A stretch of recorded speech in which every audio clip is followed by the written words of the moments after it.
is me. I like that. When I was young, I had 2 pair of leaves. Besides that, the pinstripes and the gray. The one I wore on Mondays and Wednesdays. While niggas flirt, I'm throwing tigers on my shirt and alligators. You wanna see the inside? I see you later. They come the drama. Oh, that's that nigga with the fake. Wow, why you punch me in my face? Stay in your place, play your position. Become my intuition. Go in this nigga pocket, rob him while his friends watch it. And hoes clock it. Here comes respect. His crew's your crew, or they might be next. Look at they man, big man, they never try, so we roll with them. Stole with them, I mean loyalty. Niggas bought me milks at lunch. The milks with chocolate, the cookies, butter crunch, 80 lunch, 80 lunch.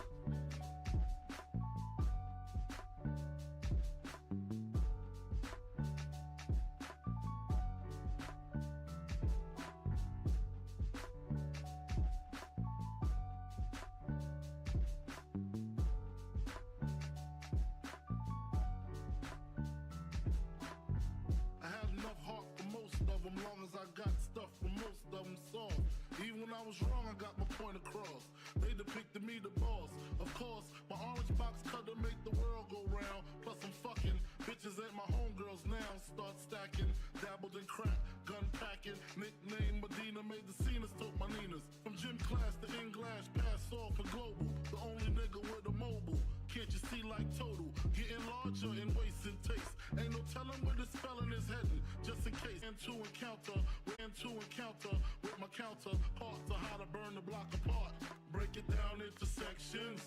Drugs by these selections. Some use pipes, others use injections. Syringe sold separately. Frank the deputy, quick to grab my Smith & Wesson like my dick was missing. To protect my position, my corner, my layer. While we out here, say the hustler's prayer.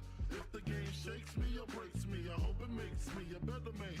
Take a better stand, put money in my mom's hand. Get my daughter this college plan, so she don't need no man. Stay far from timid, only make moves when your heart's in it. And live the phrase, sky's the limit. Motherfucker.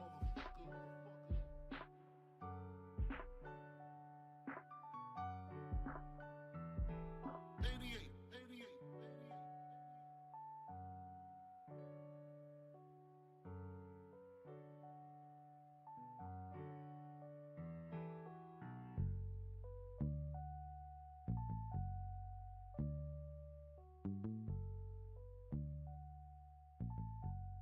And live the phrase, sky's the limit.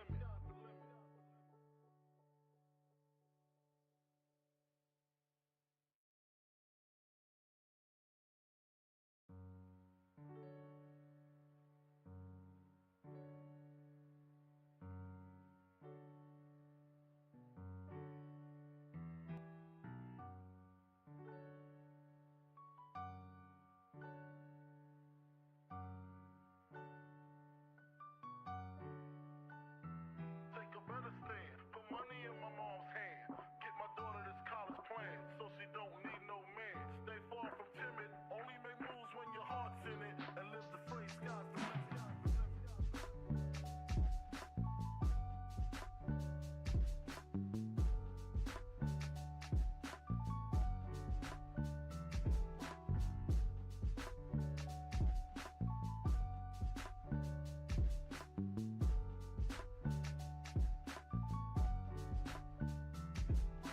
Never been as broke as me.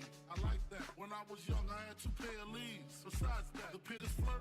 I'm throwing tigers on my shirt and alligators. You wanna see the inside? I see you later. They come the drama. Oh, that's that nigga with the fake. Wow, why you punch me in my face? Stay in your place, play your position. Become my intuition. Go in this nigga pocket, rob him while his friends watch it. And hoes clock it. Here comes respect. His crew's your crew, or they might be next. Look at they man, big man, they never try, so we roll with them. Stole with them, I mean loyalty. Niggas bought me milks at lunch. The milks with chocolate, the cookies, butter crunch, 80 lunch, 80 lunch.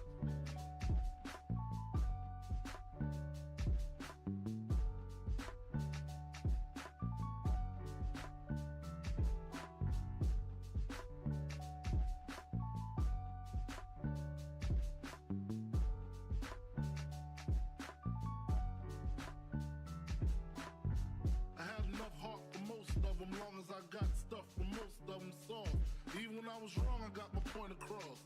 They depicted me the boss.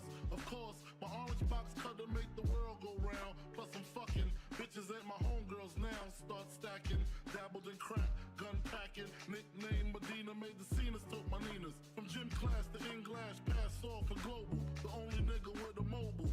Can't you see like total? Getting larger in waist and taste. Ain't no telling where the spelling is heading. Just in case, keep a shell at the tip of your melon. Clear the space, your brain was a terrible thing to waste.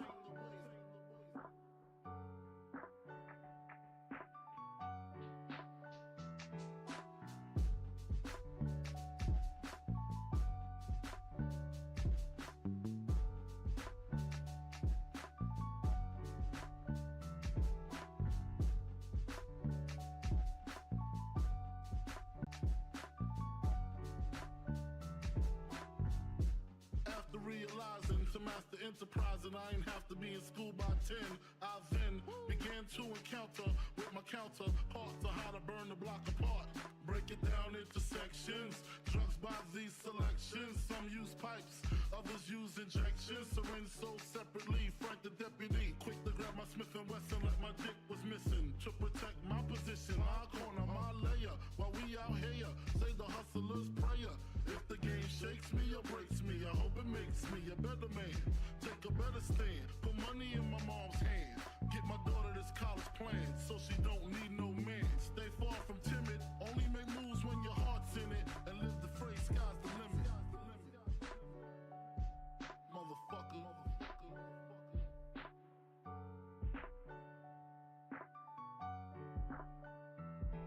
88.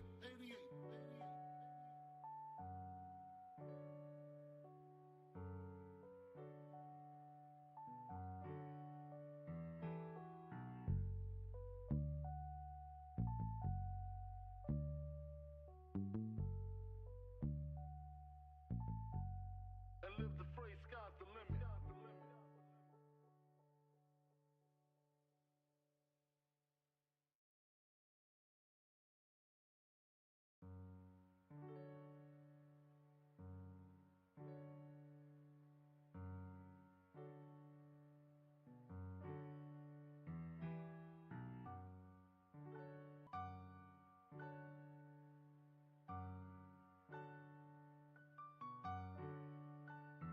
Take a better stand, put money in my mom's hand. Get my daughter this college plan, so she don't need no man.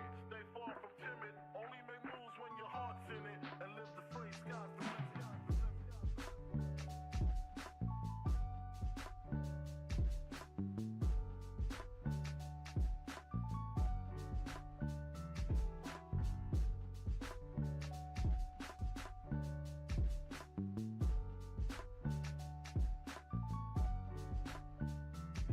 A nigga never been as broke as me. I like that. When I was young, I had 2 pair of leaves. Besides that, the pinstripes and the gray. The one I wore on Mondays and Wednesdays. While niggas flirt, I'm throwing tigers on my shirt and alligators. You wanna see the inside? Huh, I see you later. Here come the drama. Oh, that's that nigga with the fake. Wow, why you punch me in my face? Stay in your place, play your position. Here come my intuition. Go in this nigga pocket, rob him while his friends watch it, and hoes clock it. Here comes respect. His crew's your crew, or they might be next. Look at they man, big man, they never try, so we roll with them. I stole with them, I mean loyalty. Niggas bought me milks at lunch. The milks with chocolate, the cookies, butter crunch, 88.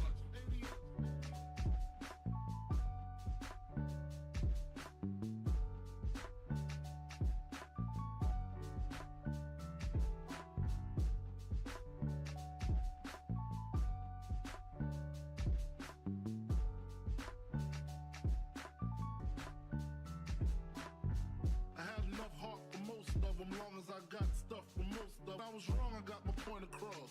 They depicted me the boss. Of course, my orange box cutter make the world go round. Plus I'm fucking bitches ain't my homegirls now. Start stacking, dabbled in crack, gun packing. Nickname Medina, made the scenes, took my Ninas. From gym class to in-glass, pass off for global. The only nigga with a mobile. Can't you see like total? Getting larger in waist and taste. Ain't no telling where the spelling is heading. Just in case, keep a shell at the tip of your melon. Clear the space, your brain was a terrible thing to waste.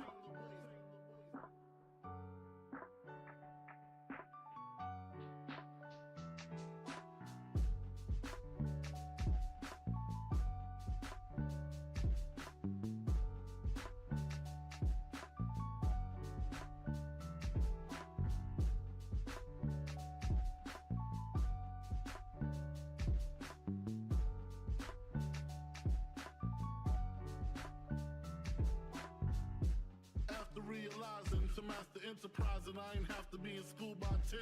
I then began to encounter with my counterparts to how to burn the block apart.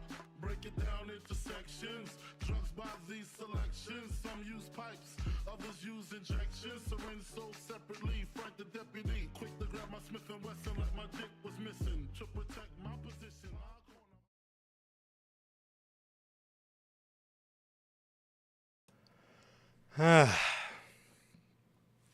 Man, how's it going, everybody? How's it going, everybody? Man, we're here.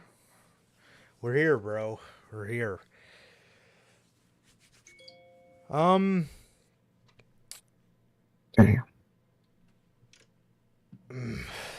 It's crazy that we're doing this, but here we are.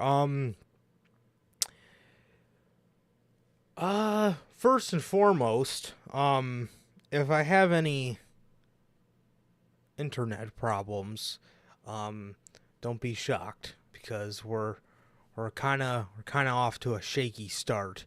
But so if that's the case, just warning you guys now, man. But man, here we are, bro. Here we go.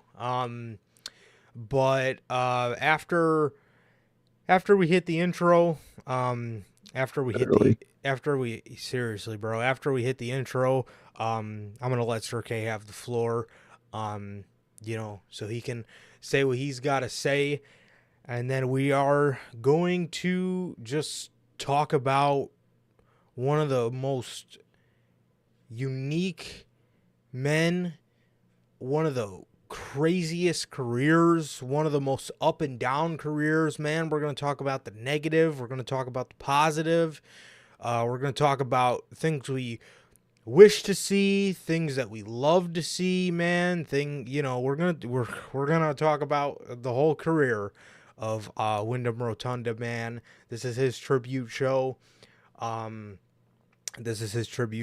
You got avid listeners of us know how much this man has meant to us, and how much we loved his work, man. So this is from a fan's point of view, man. This is literally the least we can do.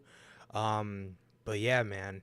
So I'm going to give the floor to Sir K, bro, so he can say a few things about one of the GOATs, bro, one of the greatest of all time.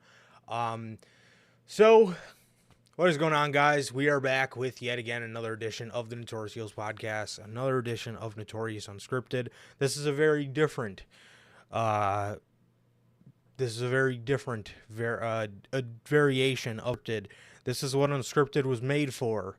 We just hit the 3-year anniversary for it at the beginning of this month, man. This is exactly what this show was made for, to talk about anything. Literally to talk about anything, bro. So here we are, and we're obviously not going with our normal thing, which is, talking just about the weekly TV, man. But this is a little bit different of an episode, man. So if this is your first time watching, guys, do not know how the show works. We're on here after Monday Night Raw with Unscripted, and every Friday we are on here at 4 p.m. Central with the news, man. Also, for the Big Four, now Big Five for AEW and the Big Five for WWE,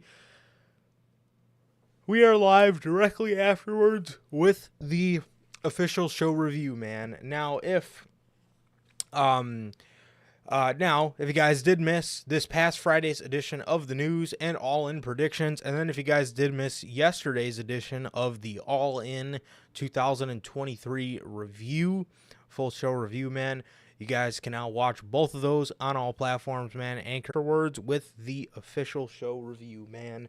And with that, man, if this is your first time watching and you guys have not got a chance to get your hands on some of the official Notorious podcast merchandise, you guys can now find this live on the merch shop. That is bonfire.com. Link is at the top of the description of this very social media pages, man. If you guys, my bad. All 8 of these beautiful designs are completely just glitched. I hear you good.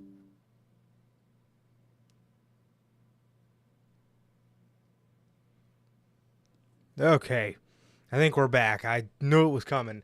Okay, anyway, in the middle of my fucking merch plug here. Yes, man.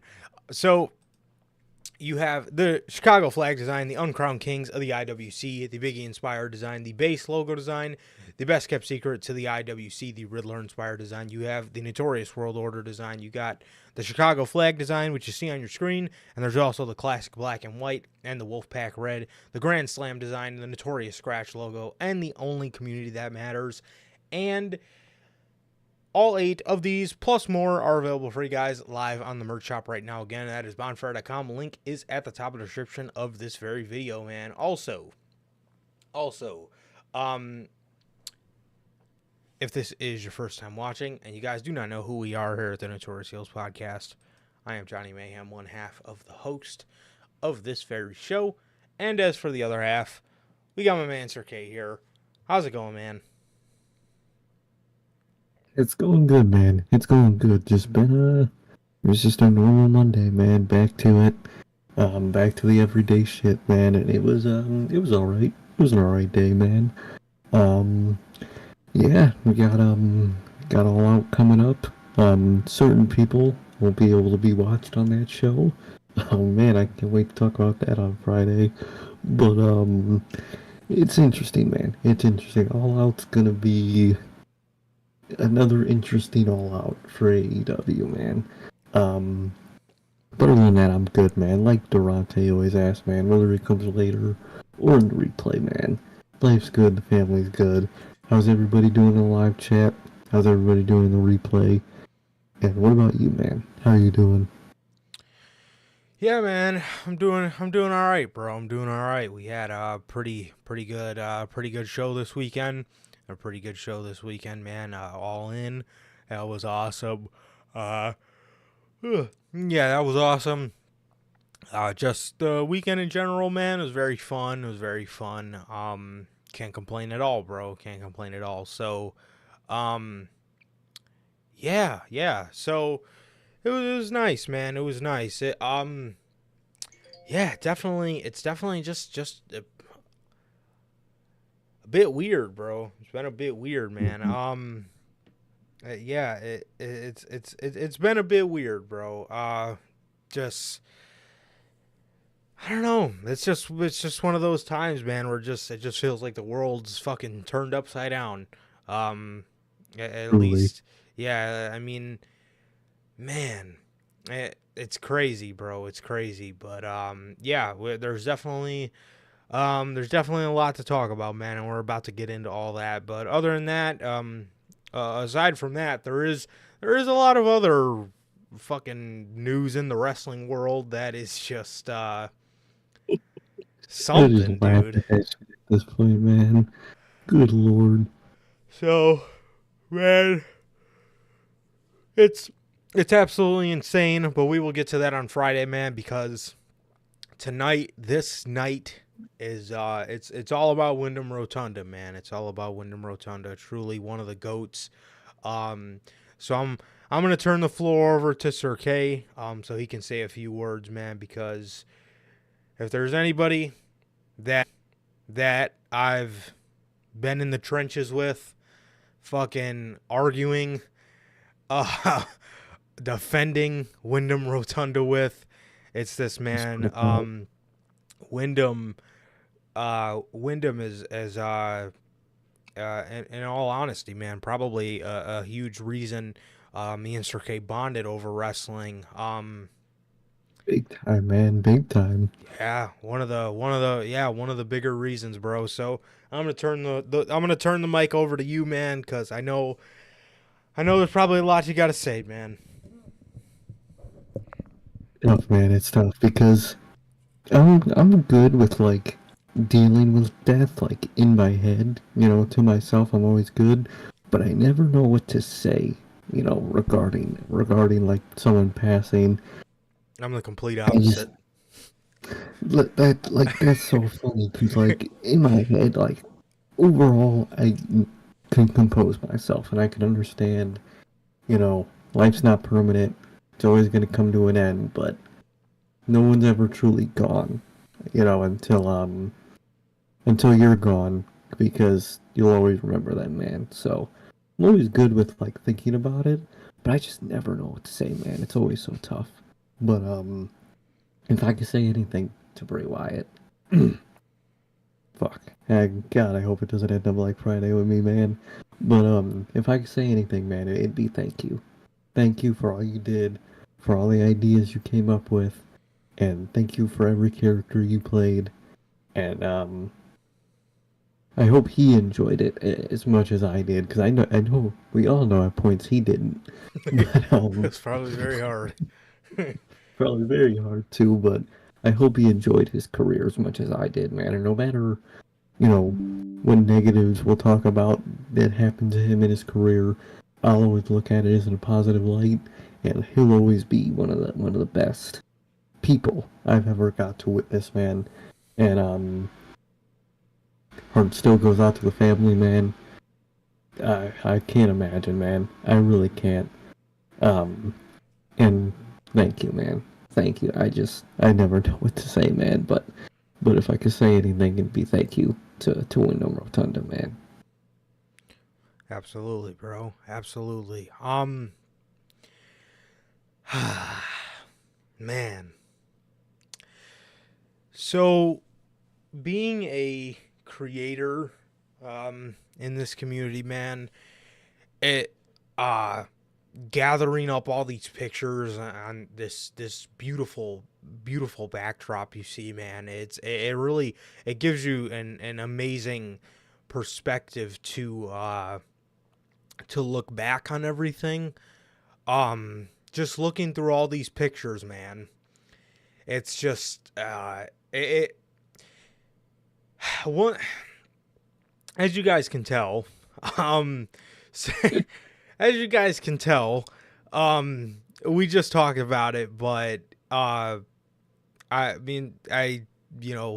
about how I'm the exact opposite of how, Sir K goes about dealing with these things. He's fucking way leagues better at it than I am, at least mentally. But even if I turn out like a sloppy mess like on Friday, I always try to find words to say. I'm always very good with words. But Definitely.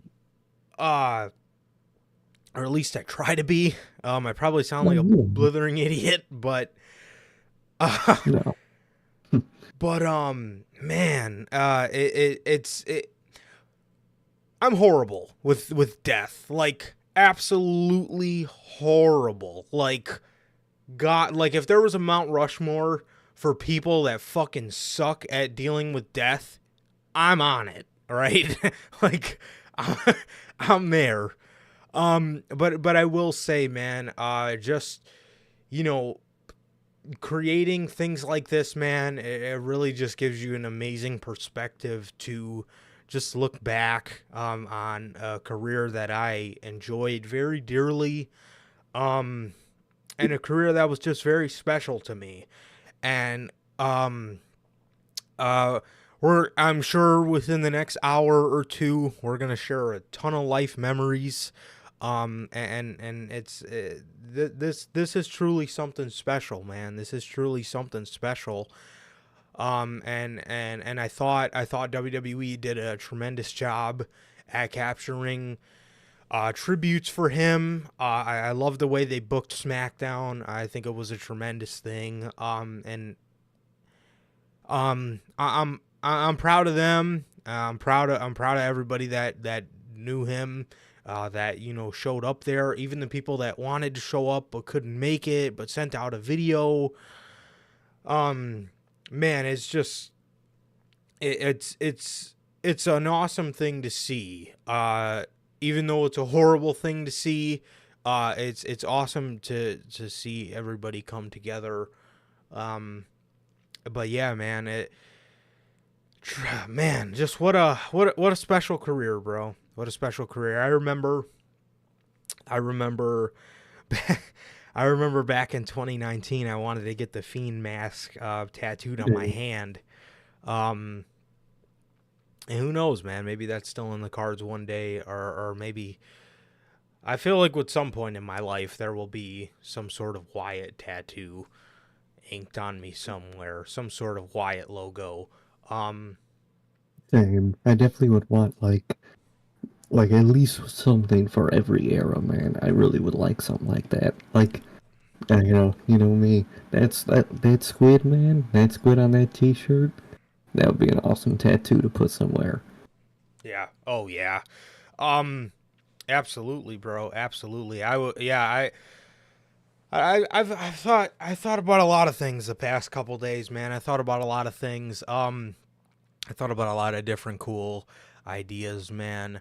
But man, another thing I wanted to say about Windham. What's up, Jonathan Fedna? What's up, How's it Fedna, going, bro? man? How you doing? Another thing I wanted to say about Wyndham, and another thanks I wanted to give you to him is everything that we've created, everything that me and Sergey have built here from the ground up, literally from the ground up. None of this. We would probably know none of you guys Literally. if it wasn't for Bray Wyatt. And why is that, you may ask? That's a great question.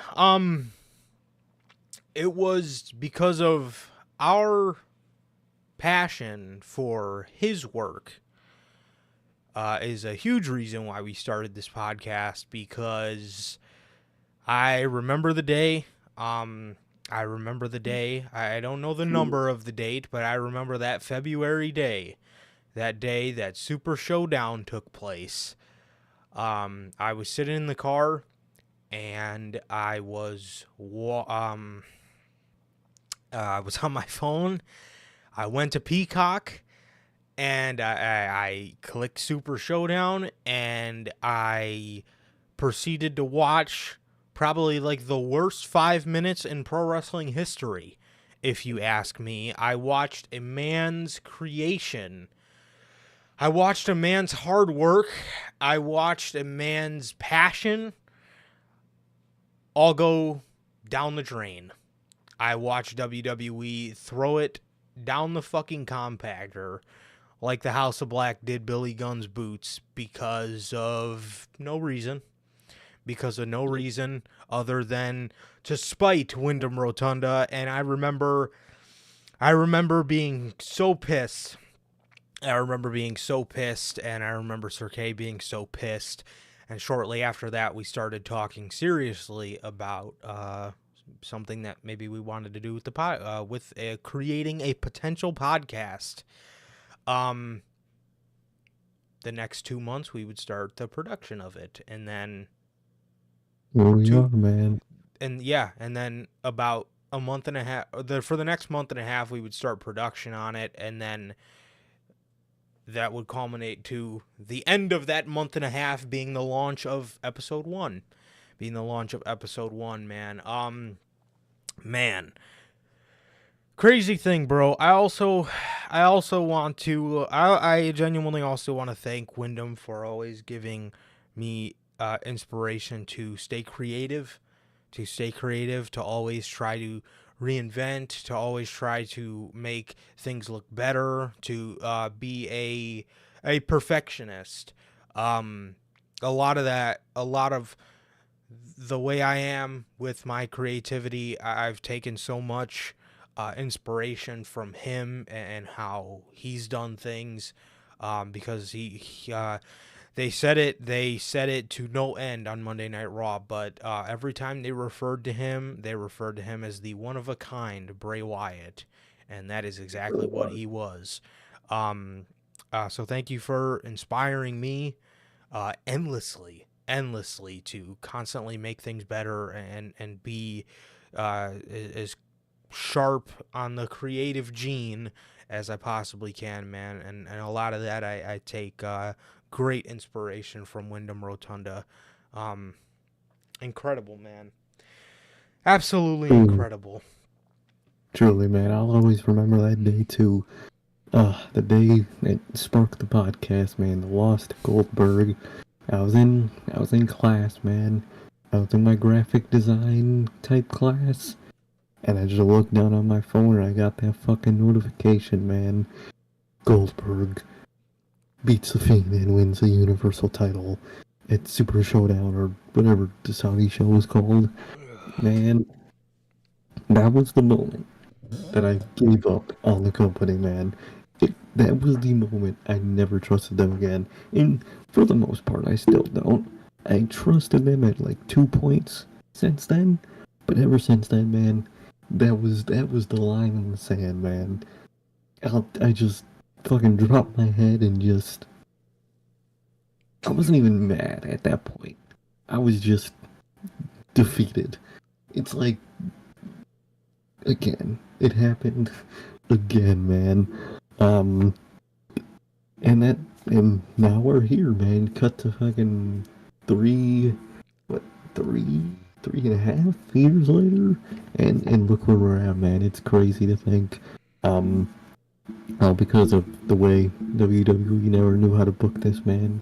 We are sitting here talking to you guys, man, and that in itself, weirdly, it was a blessing in disguise, man. It wasn't a blessing for him, but in a way, it was a blessing in disguise for us, man, because we got to snowball into meeting all of you guys, so that's awesome.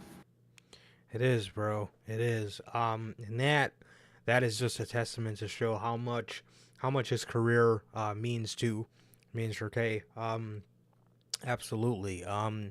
Yeah, it was definitely the straw that broke the camel's back, for sure. So man, so his career, bro. His career. My very first memory of Bray Wyatt of Windham Rotunda was Hell in a Cell 2010. We didn't order all the pay-per-views because, we didn't really have $60 to dish out every month.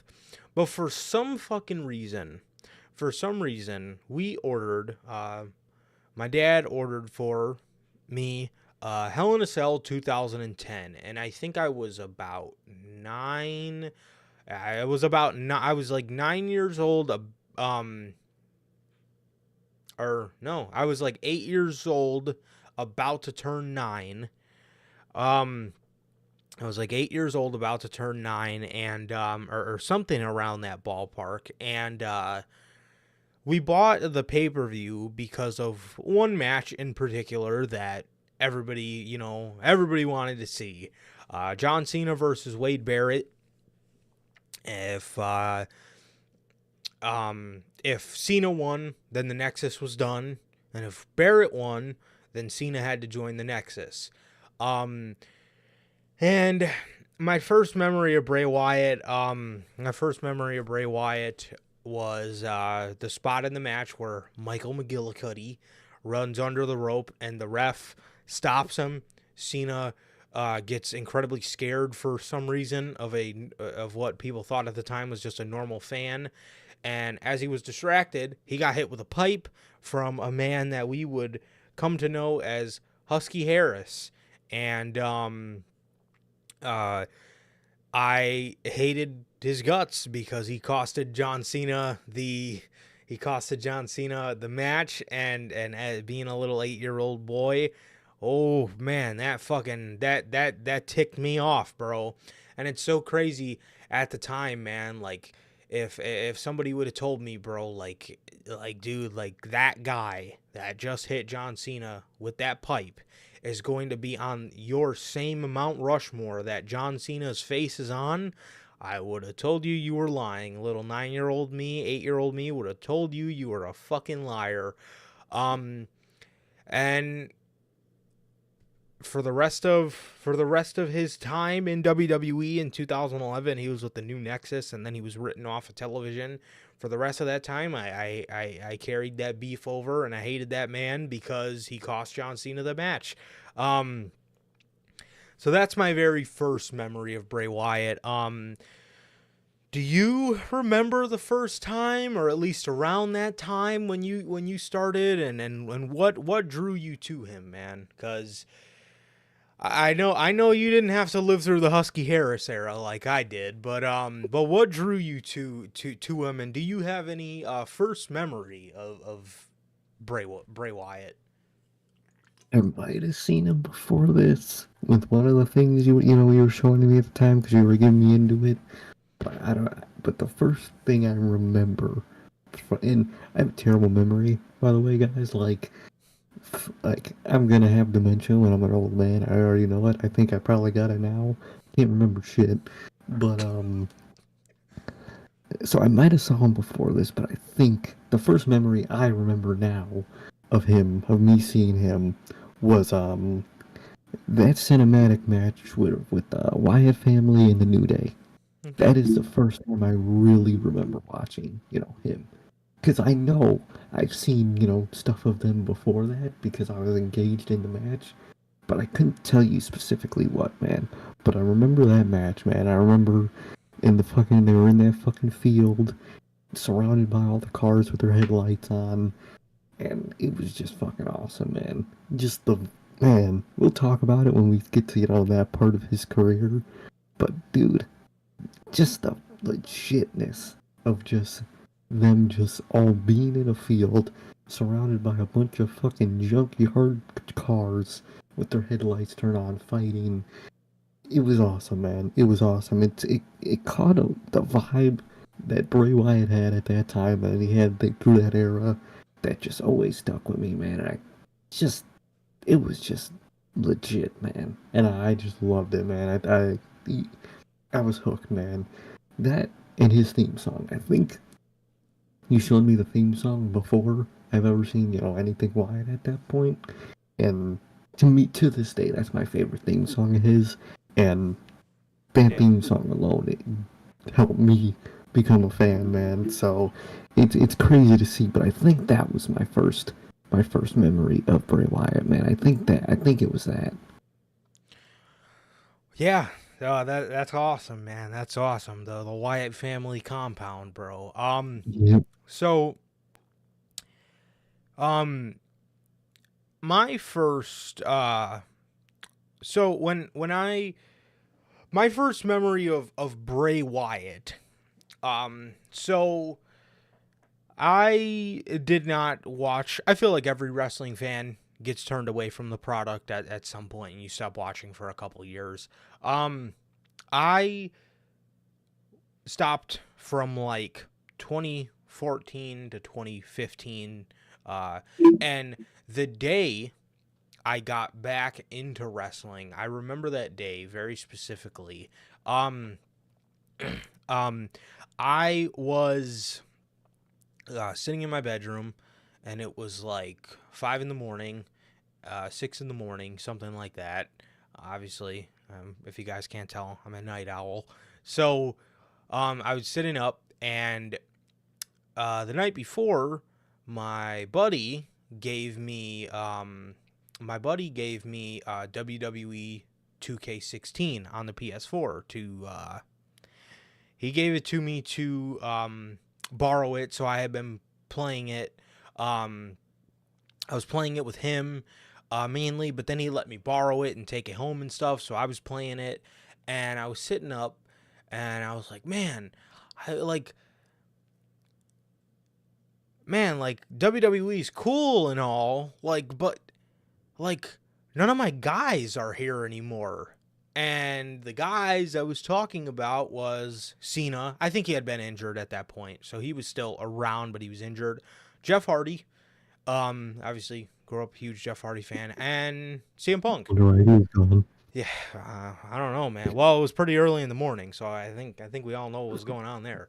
And CM Punk, and I said to myself, I was like, man, this is this is cool and all, but like, where are all my guys? And I would come to find out CM Punk was retired. Jeff Hardy was probably doing something that he shouldn't have been, and Cena was injured, So I remember it was the day I wanted to start keeping up with the product again was the day of the morning of WrestleMania 32. Um, I was like, that was the day I was playing the game, and I was like, I'm just gonna see what's like going on in wrestling nowadays. Searched it up, and I found out that Mania was that day. So I watched the pre-show, and Ryback versus Kalisto was on, and yeah, that was that. But First match back. yeah, but as I started to look more into wrestling, who's like the bigger stars nowadays, and I found out that all three of the Shield guys had ventured off and had done their own thing, and Roman Reigns is like this super baby face now that was horrible. Dean Ambrose was, his own kind of lunatic character, and Seth Rollins was hurt. And as I started to look into it, man, I seen Bray Wyatt. And then I got a flashback to 2013 before I stopped watching. And I remember watching Wyatt family vignettes, and I remember their debut. I remember their debut. I remember them walking down the ramp, and I remember looking at my dad and saying, "Dad, is that Husky Harris?"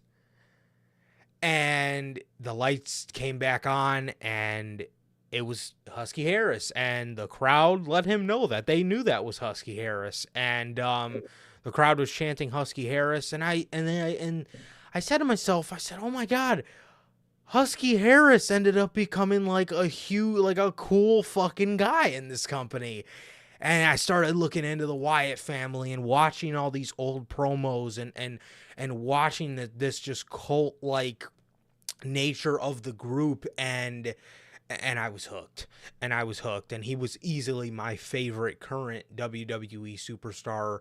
And I remember asking my friend who borrowed me the video game, I was like, "Dude, this Bray Wyatt guy's sick." And I remember him telling me, he's like, "Well, Roman Reigns is like the like next like John Cena type guy." And I remember even then telling him, "I just don't see it. He's just not like John Cena."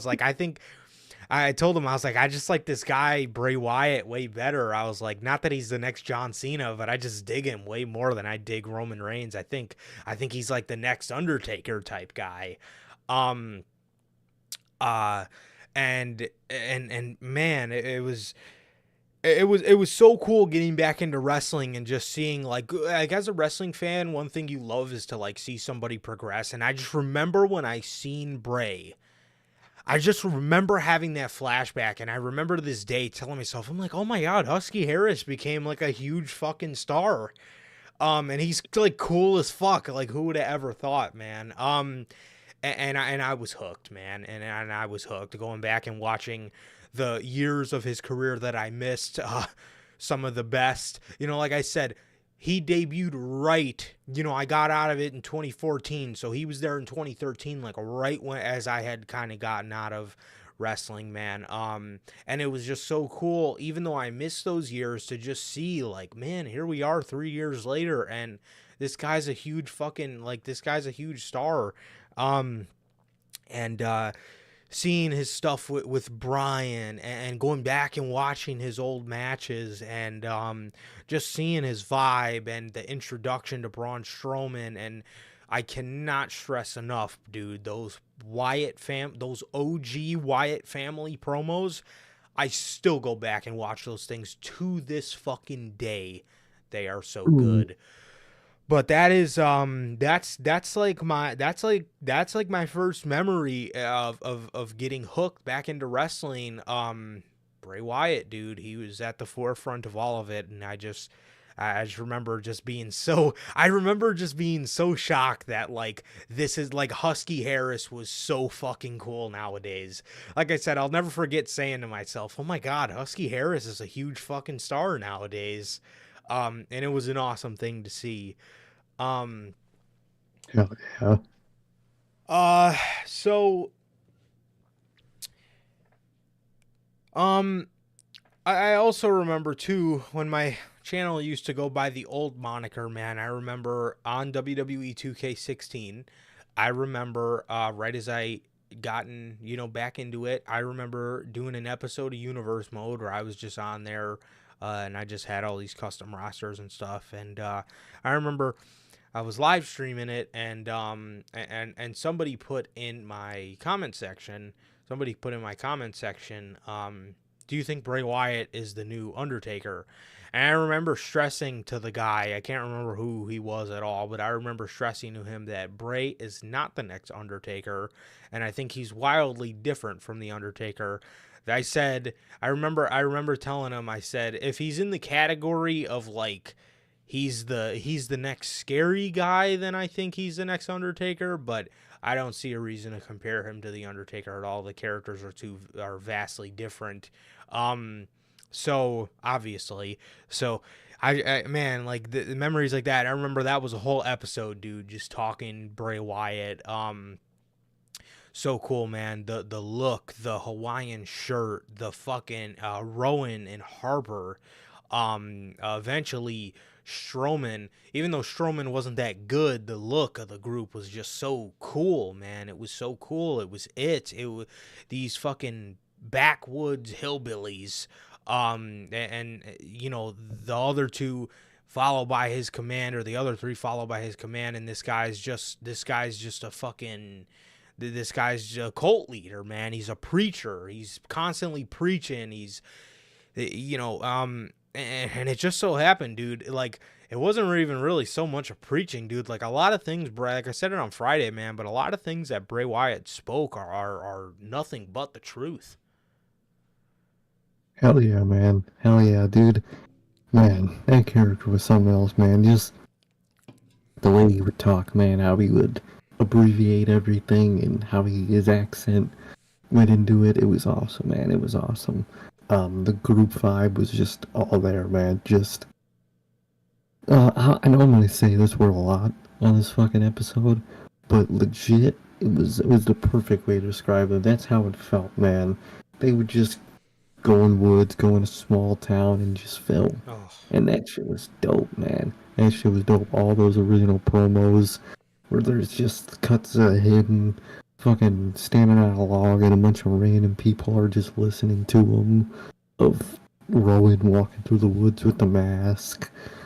Shit like that is what made it so cool, man, was just the legitimacy of it, man. It felt like that's what they were, man. It was just a bunch of people from the middle of nowhere coming here and sharing their lives, man. And that shit was awesome, man. The way, like, every one of them talked in the beginning, at least, every one of them said something always in the beginning. Wyatt would talk, and that would cut to fucking Brody. He would say a cool ass line, and then it would cut to Eric Rowan, and he would just always hit that run, or just one cool one-liner. Like, so I'm sorry to cut you off, dude, but like something that's like so underrated, dude, is the way Rowan would say, "We're coming, bro." Oh, that shit was heat, man. I loved it, man. I'll never forget to probably one of my favorite lines from any of the vignettes or any of their promos, man. It was one of their original coming to the main roster vignettes, man. And Brody says, we're coming, and he says gotta be one of the coolest lines in history, man. We're coming. You can send anybody, just don't send anyone you want back. That's gotta be one of the hardest lines, dude, I've ever heard in my life, come man. on, bro. And the way they would all start, like Bray would whisper something cool, like "They'll never see me coming," or "You want to know something really scary?" Like, it was so simple, and the editing that they did for him was so perfect, man. The jumping noise and it, like the camera angles, dude. That character and that vibe was so perfect, man. The attire nailed it. All their attires nailed it, man. Yeah. And it was perfect, man. Down to every detail, it was perfect. Dude, 100%. I don't know what the fuck this means, but hearing Brody, another cool line I love from their original promos, dude, was we are the ones you've been told about, and we are walking upright. I don't know what that means, but damn, that is sick. And then you know, the one you said, dude, that's gotta be one of the coolest fucking vignette lines ever. Send someone, just don't send anyone you want back, bro. Dude, that shit was gold, man. That shit really was. And Dude. dude, probably one of my favorite, segment vignettes they've ever done is when that news reporter went to the Wyatt compound, and it was legitimate, bro. They just had some cameraman. They just went to some fucking hick-ass farmhouse in the middle of nowhere and just filmed there, and it was the coolest thing ever, man. The dude pulls up, and there's just like two random, like, members, quote unquote, just talking in the back of at the back of some truck, and then he pans over to a fucking field, and Eric Rowan in full attire and mask is just chopping logs of wood, like, and then fucking. Dude, Mhm. the part when he pans away and he pans back and Rowan is gone, dude. Who? Dude. And then it's Brody that greets him at the door, and he utters the other one of the most famous lines of that era. Don't stray, dog. That is heat, bruh. Um, one of my favorite segments, easily segments, vignettes, whatever you want to call it. It was just, I wish they did more stuff like that, man. Just going to places and actually seeing their everyday lives. Oh, one of my Nailed it. favorites, man. That shit nailed it. They nailed it, bro. And another thing throughout Bray's career that we found ourselves in was just like, I keep seeing people say like he's the most untapped talent they've ever seen. Dude, like, I was telling Sir K this yesterday, bro, when we were watching those old promos we're telling you guys about. But I told Sir K, man, I said, dude, if I had the fucking pen for this group, the original Wyatt family, oh my god. I'm telling you, dude, if I had the fucking pen to write for that group, God, I don't know how. I do not know. I genuinely do not know to this day how WWE fucked that up that drastically, man. You like like we were saying, dude, in terms of like their in terms of their production of their promos and stuff like that, and their vignettes, dude, you fucking nailed it. Like you nailed the presentation of that group. One of the one of the greatest one of my favorite factions of all time, but just one of the coolest looking factions of all time, dude. The fucking Wyatt family. You're talking about three guys, man, that just fit so seamlessly with Bray, and they all came together at the right time, and they really, really created something special, man. And it's insane how they created something special, yet it could have been so much better. It could have been so much better. And to think that they already had something so special, one of my favorite factions of all time, truly, to think that they had something special and they were booked how they were booked. Could you imagine what this group could have done if they were booked legitimately as legitimate threats? Oh my god. It would have been perfect, man. Everything would have been just so perfect. He is a legend, but he would be like a renowned shit. Like, to everybody that don't even watch, he would be a legend, man.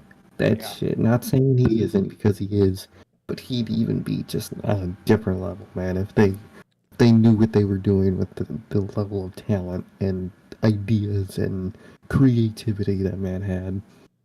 No question. No question, man. Absolutely. Absolutely. It is truly truly an honor to watch. So yeah, I mean, the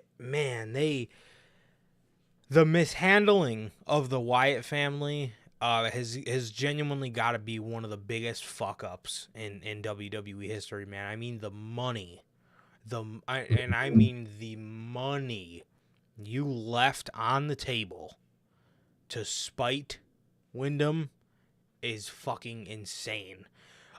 Because that group should be multi-time tag team champions, multiple times world champion, and the list goes on. I was telling you this last night, but the fact that Harper and Rowan were never tag team champions in the Wyatt family is mind-boggling to me. Like, really fucking mind-boggling to me how It's insane. the only tag team titles they won in the Wyatt family were the NXT tag team championships. Um and that's Bray Wyatt, as a part of the original Wyatt family, never won a single championship. Not one. Dude. Oh, it's insane, man. That was such a crime. Yeah.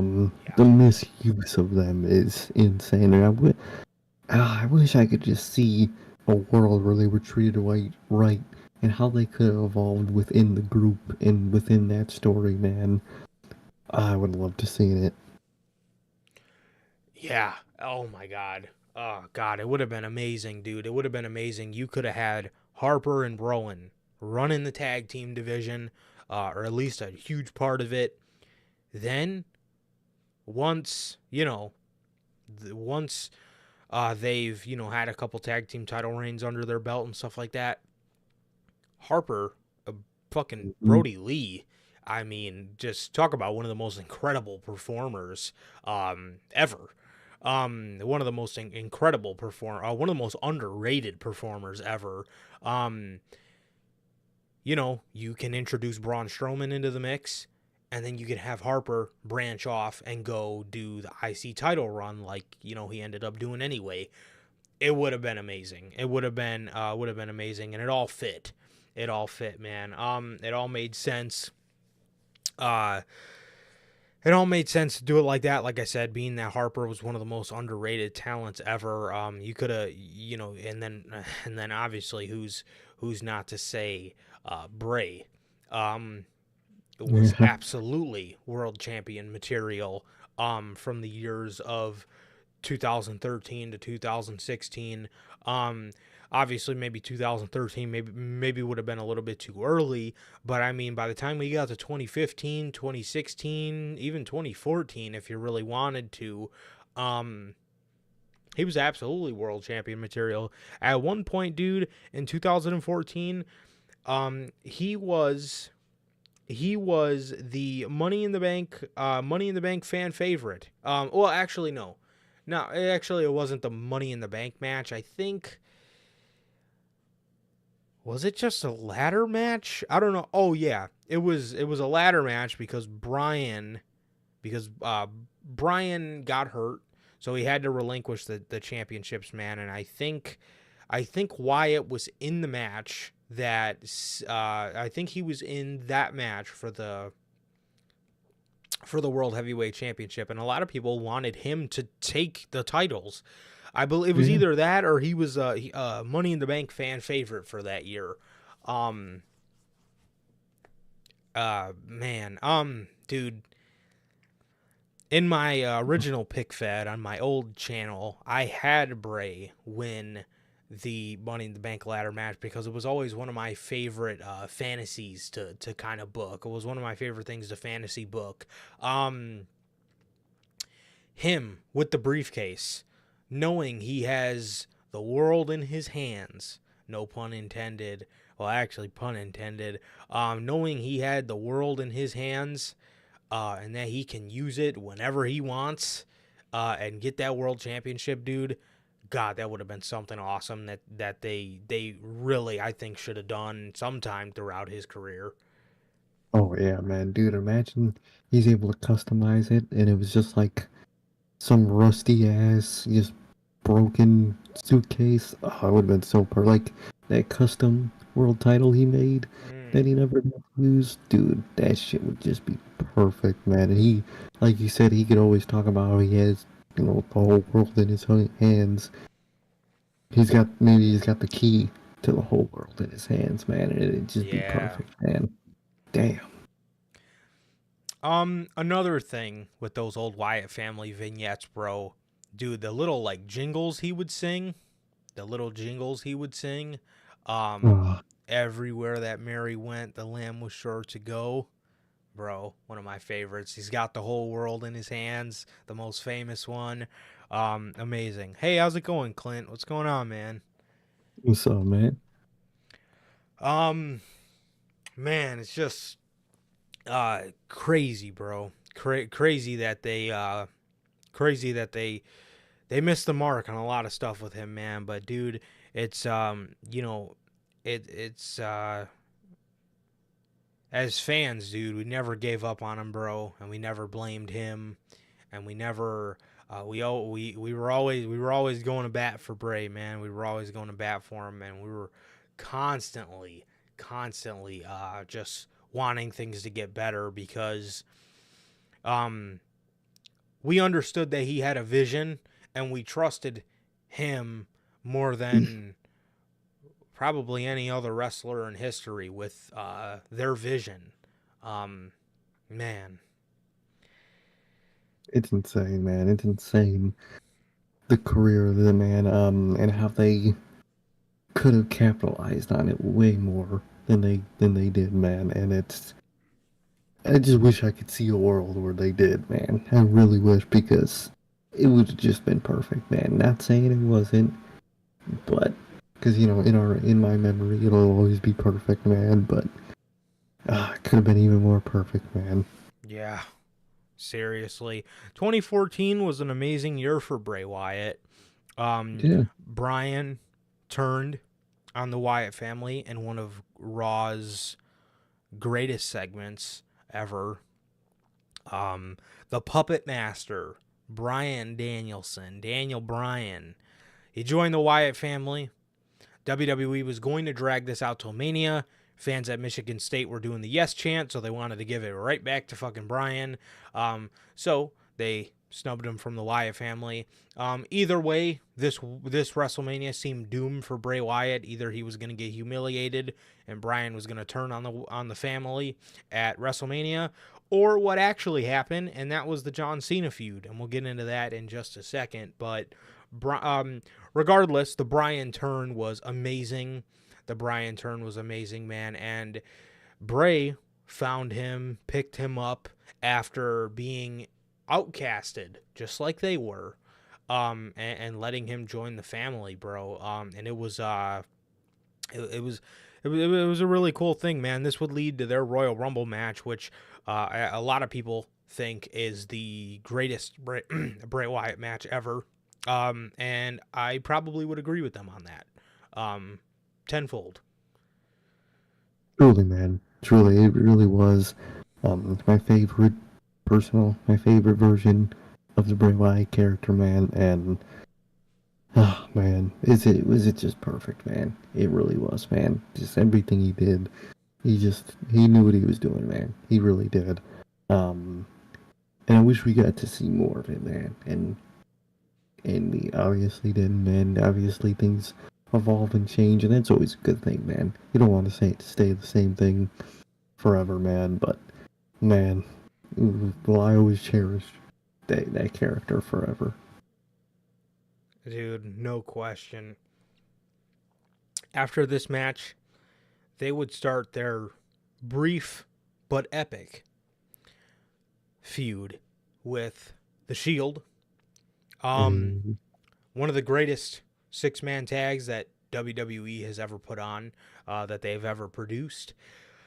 God, I just watched this match back a couple months ago, because one of my cousin-in-law, we were talking one night, and he says to me, he says, "Man, how cool would it have been if the Shield faced the Wyatt family?" Because we would always talk about the Wyatt family, because everybody, knew I was a huge fucking Bray Wyatt fan, and he was like, and we were just talking about how cool of a faction they were, and how WWE missed the mark on them, and he said, "Dude, how cool would it have been if the Shield faced the Wyatt family?" And I said, "Dude, sit down." And we watched the match.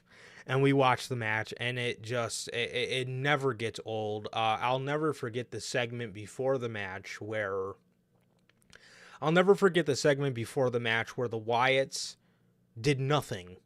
The Shield did nothing. And the crowd was going fucking nuts. They were chanting "holy shit" off of a stare down. And I'm so glad that those two groups existed at the same time, because that's a generational clash. That is a generational faction warfare match, and it, like I said, is one of the greatest. It's one of the greatest 6-man tags that WWE has ever put on. It was a fucking work of art, and Bray Wyatt picked up the victory in that match, man. And it's another one of my favorite Wyatt matches of all time. Excellent across the board. Oh hell yeah, man. It'll always be classic. That feud is just truly awesome, truly perfect, man.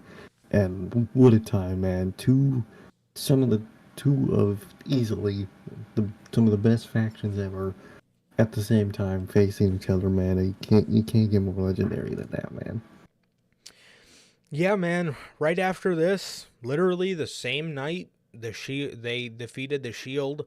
They interrupted the Elimination Chamber to kickstart Bray Wyatt's feud with John Cena, going into WrestleMania. And after, Bray Wyatt would take the loss at WrestleMania to John Cena in one of the most just stupidest things that you can possibly do, in my honest opinion. I'll save it, because I'll save the point I want to make, because there's a couple more years we got to talk about, man. But just criminal how Cena gets the win at Mania, and then you go on to want to say Extreme Rules, and Wyatt picks up the victory because of a fucking child singing "He's Got the Whole World in His Hands." A deep fucking auto-tune voice, dude. Yeah, "He's got the whole world in his hands." And then you go on to Payback in a last man standing match, and you fucking have Cena win the feud again. Being that there's really not too much to talk about for the rest of the year, other than a pointless Wyatt family breakup where they just went their separate ways just to get back together a couple months later, under a year later. So stupid. This brings me to 2015, where he had a feud with The Undertaker. By himself, hyped this match up for WrestleMania. By himself. Undertaker wasn't appearing on television because he lost to Brock the previous year. By him fucking self, set this match up, and took the L at WrestleMania to The Undertaker. I would bring up my point, but we have one more year to talk about. Actually, we might have two. Yeah.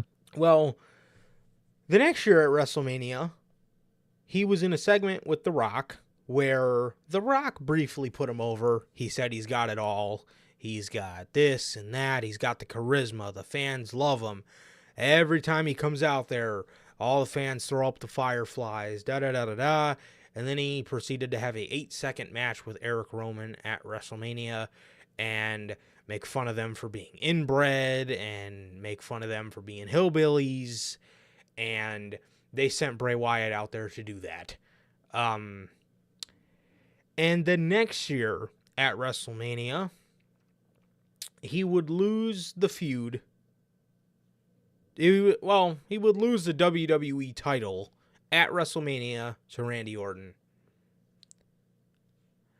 So now my point that I wanted to make, because the next year he wasn't on the show at all. He was on the pre-show. And then the next year, in 2019, he really didn't make the show one bit. He wasn't on it at all. The point I wanted to make here is another thing that's so criminal about his career is why none of those 4 names that I just mentioned said a fucking word. No. If I'm John Cena, how do I say, hey, Vince, sure, maybe I can pick up the win at, like, Extreme Rules or something, but, like, don't you think the Mania win should go to the guy who's going to be here for, like, the next 10 years and going to be one of our future guys? Undertaker. How that man sat at home and then was okay with coming back and beating Bray for no fucking reason is another thing that's absolutely wild to me. The Rock. Why The Rock didn't say, hey, I think this guy's really got something. Don't you think we should use somebody else for this segment? I don't really think Barry and his group is going to be something that I think we should do here. How Randy Orton didn't say, well, with an eye toward... Remember when WWE used to say this? With an eye towards the future. Oh, God. With an eye... How Randy Orton didn't say, hey, with an eye towards the future, why don't we have Bray win the Royal Rumble, have me win the title at Elimination Chamber, and have Bray win the title at WrestleMania because I burn his house down, and it would be like a great way to get payback on me. This could cement me as a heel, and this can transcend him as a babyface. And him, Harper, and Rowan could eventually get back together and go into the next year of SmackDown, not Raw, as one of the great factions on that brand.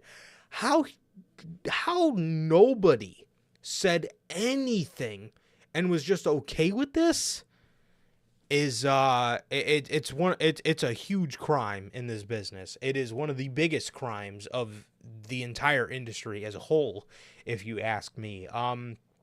It's insane to me. It really is. Truly, man. Truly, it's insane that they all allowed that to happen, man. And Windham is stronger than me, man, because by The Undertaker, I would have been walking out. I really would have, man. But he stuck through it, man, and it paid off at points. It definitely did. But I don't know how he did it, man. I really don't. They had just a stretch of just not knowing how to use his talent, man. And I wish I could have seen a version of events where he beat Cena, and he went on to beat Taker, and then he went on to do not that at WrestleMania 32, and then he would have won the world title at WrestleMania 33, man, and everything, and nothing, man. It's crazy that they did all that, man. The Cena feud. One thing about the Cena feud, it does have probably easily in the top 35 of vignette, of Mania match vignettes. Promo package, of course. And my brain's fried tonight, man. Fucking sadness. But gotta be the best promo package. Easily one of the best promo packages ever, man. Them using Legacy. That shit was perfect, man. He would go on to lose, fucking 20 minutes later, but he shouldn't have. He shouldn't have, man. He should have beat The Undertaker. It was the perfect time, man. He already lost. Even though most argued, including us, that it should have been Wyatt to be the one to, And the streak. to beat the streak. Yeah, exactly. Yeah. But at that point, it was, too late. They had Brock do it for some reason. It would have still been perfect for Wyatt to beat him because dead man's already defeated, man. So just cements it, man, that he is the new face of fear, man. And then just gets buried again by The Rock the next year. He verbally put him over. And then he just buried his whole faction and called them all hicks and inbreds and whatnot. Yeah. What a career, man. What a career. But it really was awesome. And even through those moments, there was always greatness in those horrible decisions, man. Wyatt would always find a way to make it interesting or fun or compelling. And that's just an immense talent, man. Yes. Jonathan Fedna says it in the chat, man. He says, "Thank you for making a great character and making pro wrestling fun." Yeah, he did it to a T. 2016 or 2015 would bring nothing other than a Braun Strowman addition to the Wyatt family, Abigail's Black Sheep. So that was that. And then we go into 2016. Bray Wyatt was teased for so much going into WrestleMania. And it's insane how that was one of the worst WrestleManias ever. And one of the points everybody brings up is, oh, everybody was injured. Cena was hurt. Randy was hurt. Seth was hurt. Da-da-da-da-da. You had Bray Wyatt, and you didn't use him on the show. Well, you used him, all right. But you used him in a promo segment with The Rock. You couldn't have put fucking Stardust in that spot. You couldn't have put fucking anybody else in that spot. It had to be the Wyatt family. So that was something. He was teased, kind of given the WWE title a little tickle, I guess, if you will, on Triple H's shoulder. Crowd popped huge for that. Huge for the thought of him winning the WWE title. They teased a feud with Brock for Bray. And this would all lead up to nothing. This would lead up to a promo segment with The Rock at a Mania that they were short-staffed and didn't even use one of their biggest stars in a match. Why? I have no idea. I have no fucking idea, man. It really, you hear a lot of his coworkers and his colleagues and people that worked along with him say that, the wrestling business is so cutthroat, but everybody's constantly looking out for themselves. But Windham tried to show everybody that there was a better way to do that, and there was a better way to go about it. Mm-hmm. Exactly. How the fact that nobody spoke up for these 4 Manias in a row proves that. It proves that a lot of people do just look out for themselves and nobody's really willing to say anything, because I guarantee you, if Mark Calloway would have said something, there's a good chance Vince would listen to it, because that's like his best friend on the planet. So, but nothing was ever said. And, and that is what it is. Exactly. So after this, they would go into the feud that may have gotten, he said it a little bit earlier, man. It hooked him. It hooked Sir Kay into wrestling. The New Day. We were finally getting the New Day versus the Wyatt family, the power of positivity versus the power of negativity, if you will. Even though Bray Wyatt was, like I said, man, the words he spoke, bro, they really did give a beacon of positive light. They did. And just a beacon of believe in yourself, confidence, self-confidence, man. Self-confidence, man. He's always somebody that inspires me. Sometimes I struggle with that kind of stuff, self-confidence and stuff like that, man. But like I said, the words he spoke, bro, they were all very true. And it really does reassure you in the things you can do and the things that you're capable of. The New Day feud For a first feud back into wrestling, I love this. I love this feud. I love the way they kind of tried to. I love the way they tried to like scare Xavier Woods.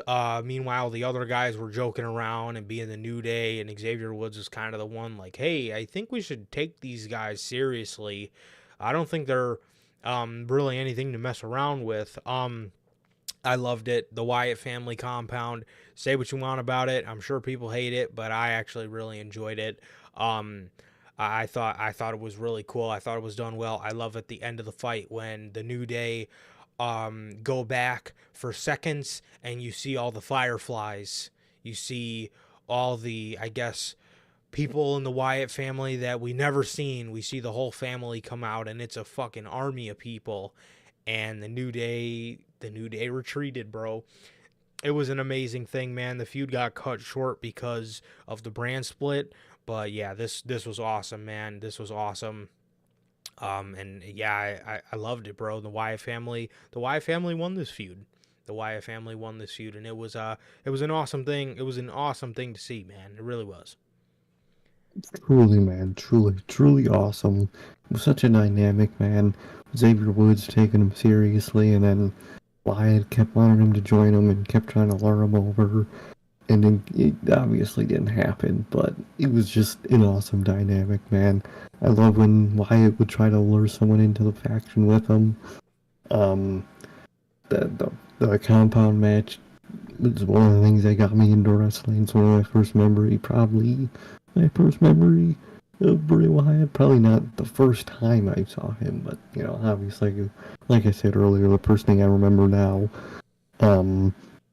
But it was just awesome seeing all the whole family there. It was just moments. That's another thing I wish they did more, and I love when they did it, is when they like showed more like the Wyatt family, you know, the people who aren't wrestlers on TV and they're just people in the cult. I loved when they used to do that. Yeah, it's an awesome dynamic. Awesome. It really was. It truly was, man, and it was a really awesome feud, and one of the reasons I'm a fan today, man, which is crazy to think. Absolutely. Speaking of Wyatt families, we would then go into a feud with Randy Orton and Bray Wyatt, which would see Luke Harper come back from his injury. He got hurt right before Mania 32, and these guys would feud. Like I said, Harper would come back, help Bray pick up the victory against Randy, and then in a weird turn of events, Randy Orton would join the Wyatt family and form the new Wyatt family. He would wear his hood and do his entrance with Bray.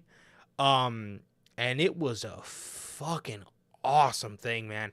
2016 SmackDown's one of the greatest.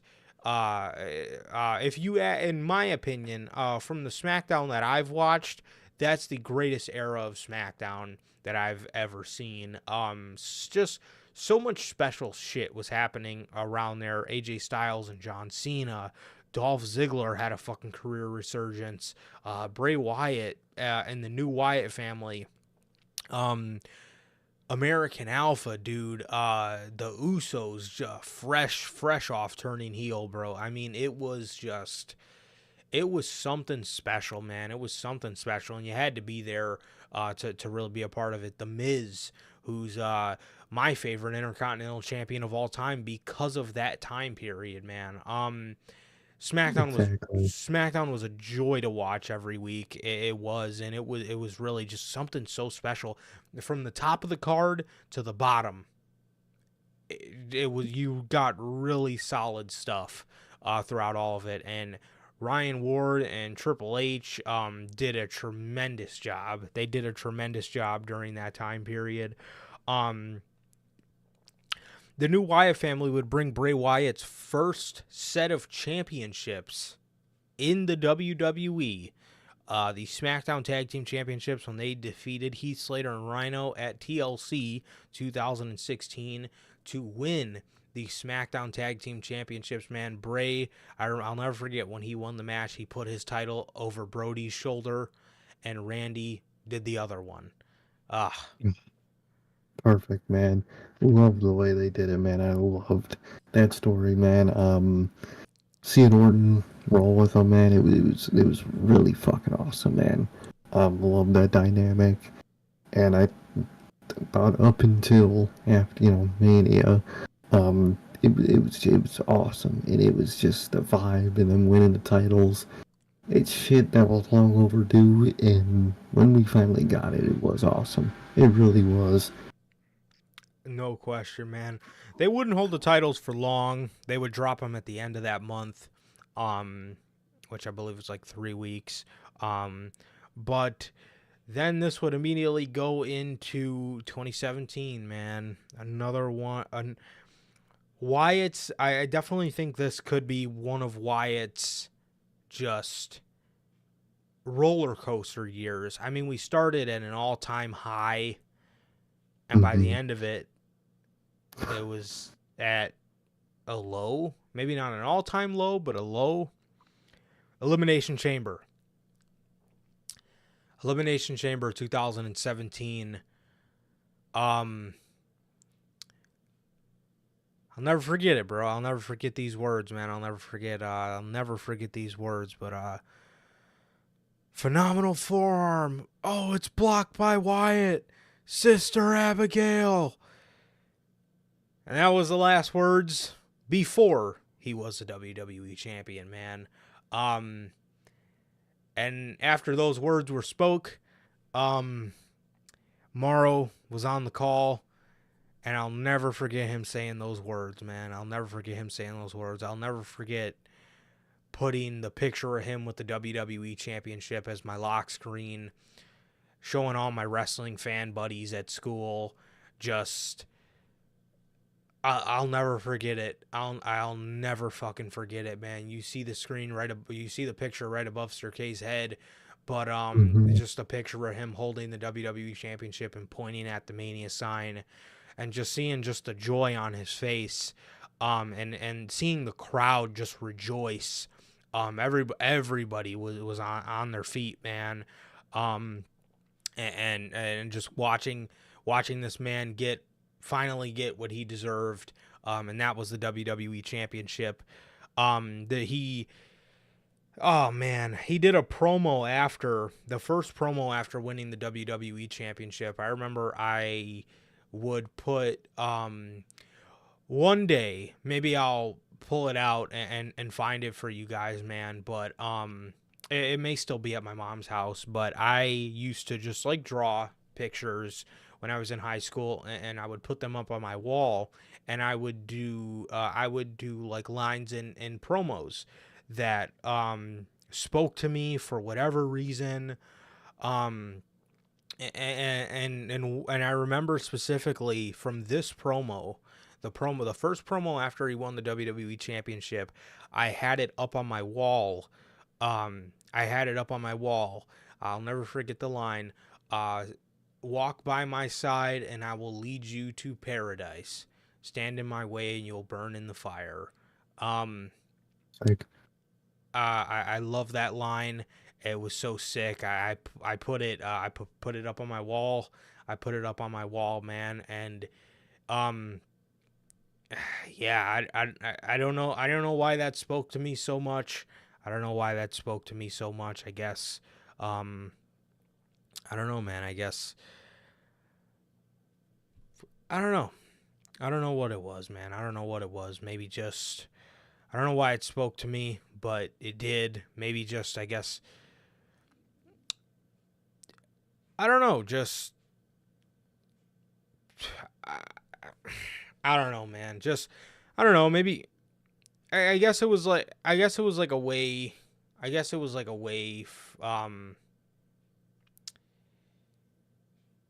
like, I don't know how to fucking word it, but like, didn't really have a lot of friends Didn't really have a lot of friends. So I guess the part where he just said, walk by my side and I will lead you to paradise. People who stay loyal to me, I will always show you love and you know, in that regard. I think that I don't know why that was so hard for me to relay into words, but it was definitely something along those lines. I don't know, just one of those things. It's hard to put into words how it speaks to you, but it does speak to you, and it's definitely something along those lines, bro. Like it's not, um, I don't know, it's not like a mistake or it's just I don't know, I guess just reciprocating love to people who walk with you, bro, so you will lead them to paradise. I don't know, spoke to me, man. It really did. To the day it does. It's hard to put into words, but yeah. So very special promo to me. And I'll never forget I had that sitting up on my wall. And it was right above my TV, dude. So I looked at it all the time.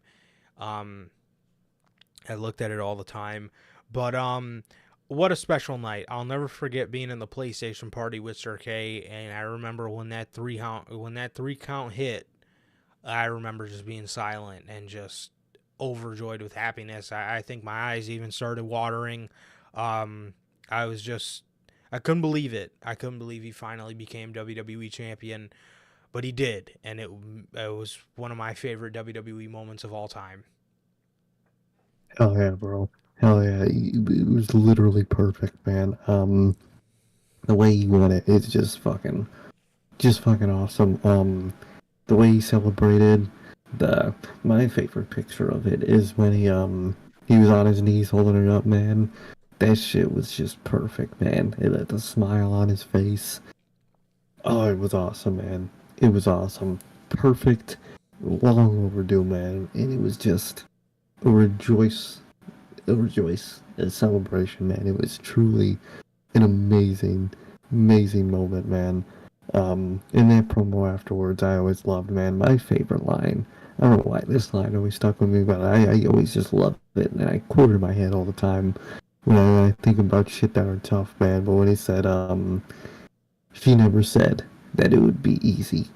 I don't know why. I always loved that line, man. I mean, we all know the source of the line. Um, all the fucking bullshit he had to go through, and that he would go through still afterwards. But I don't know why that line was always just probably my favorite for me, man.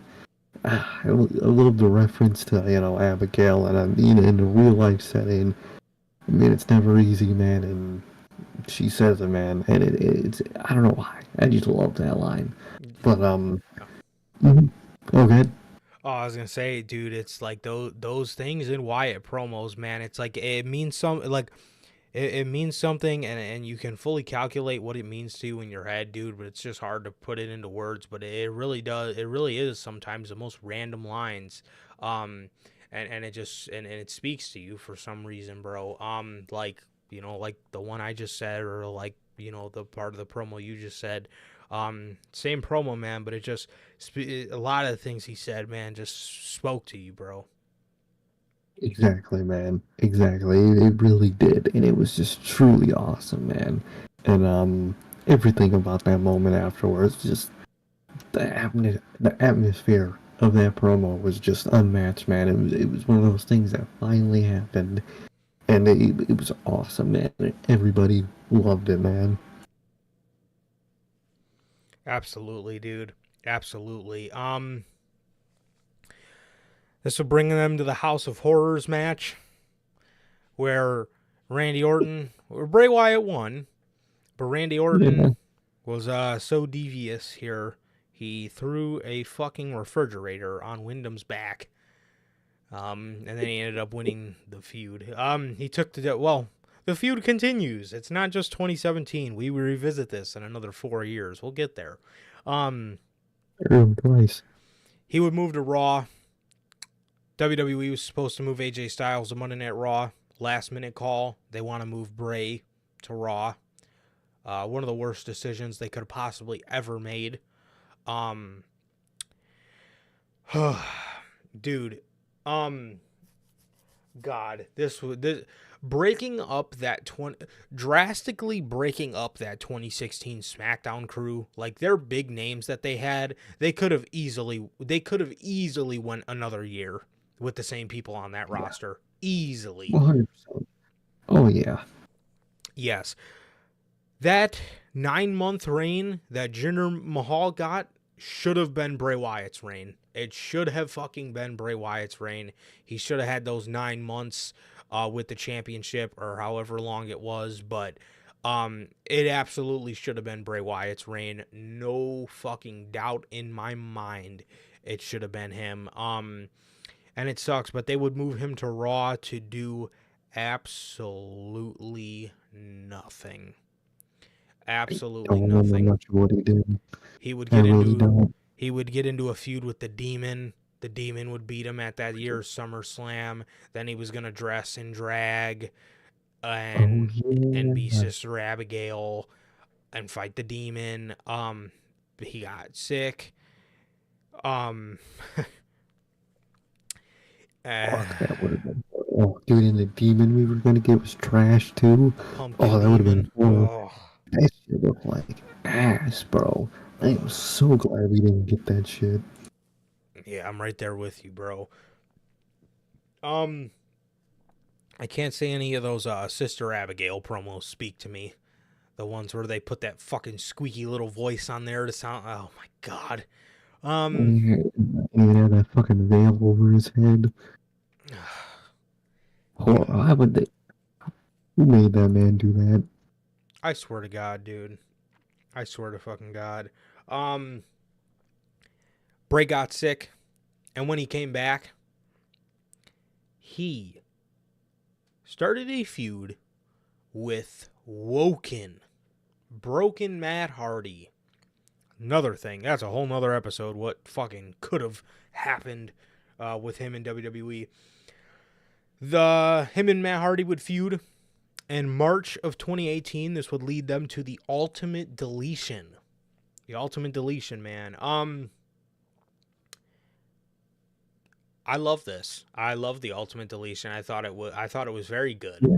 I thought it was very good. It got a main event slot in Monday Night Raw, and it was a fucking awesome thing, man. I really loved Ultimate Deletion. I loved Bray walking up to the Hardy compound with the lantern, walking through the forest to get to the because we all know Matt lives in the middle of fucking nowhere, but Bray walking through the forest to get to the gate, and then the gate would just automatically open.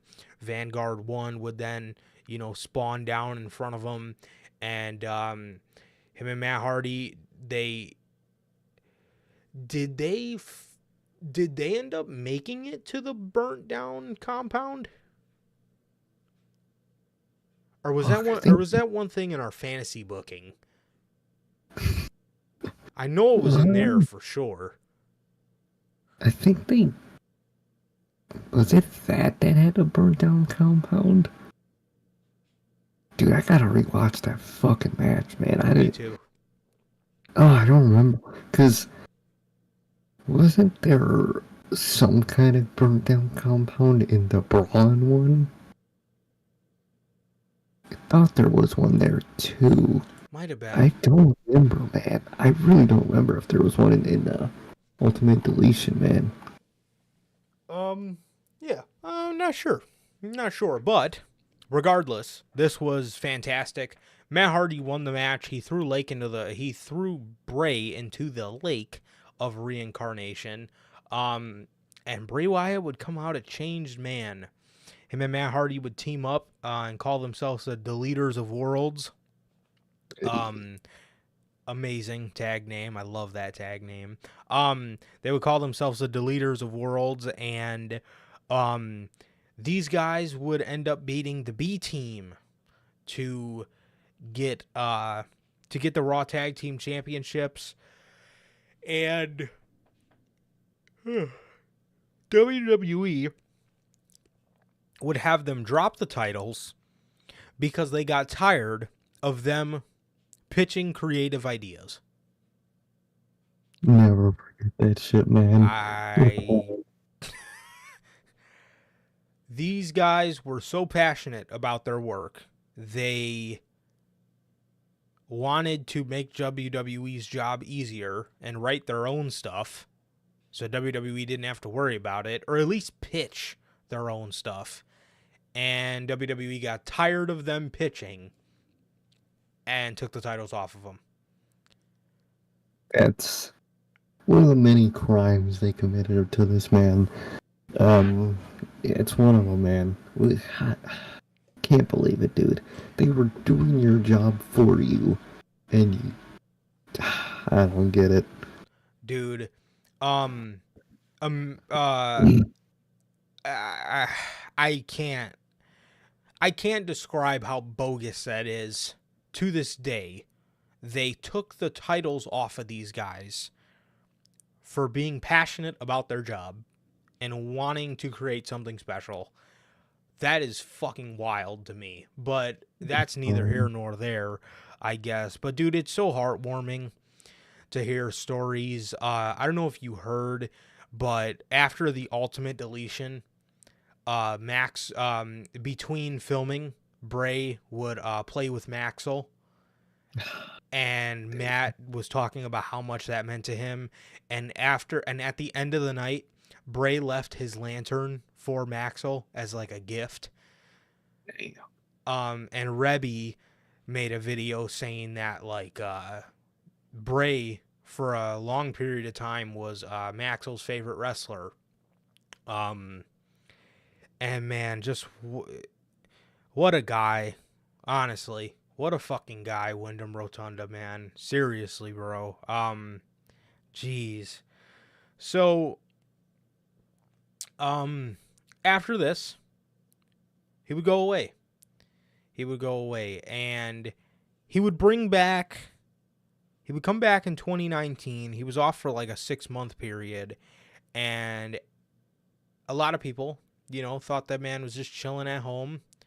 He was not. This man was in the studio cooking. He was cooking. He would come back and introduce the Firefly Funhouse the night after WrestleMania 35, which would then snowball into The Fiend. So let's rewind a little bit to the Matt Hardy stuff. One of mine and Sir K's first fantasy bookings that we did was fantasy booking The Fiend versus The Undertaker, and fantasy booking the Deleters of Worlds, the Matt Hardy and Bray Wyatt feud and their pairing. Do you know what you missed? Having little skits where Bray was just reincarnated and he was just, awesome, and he was just this fun-loving guy.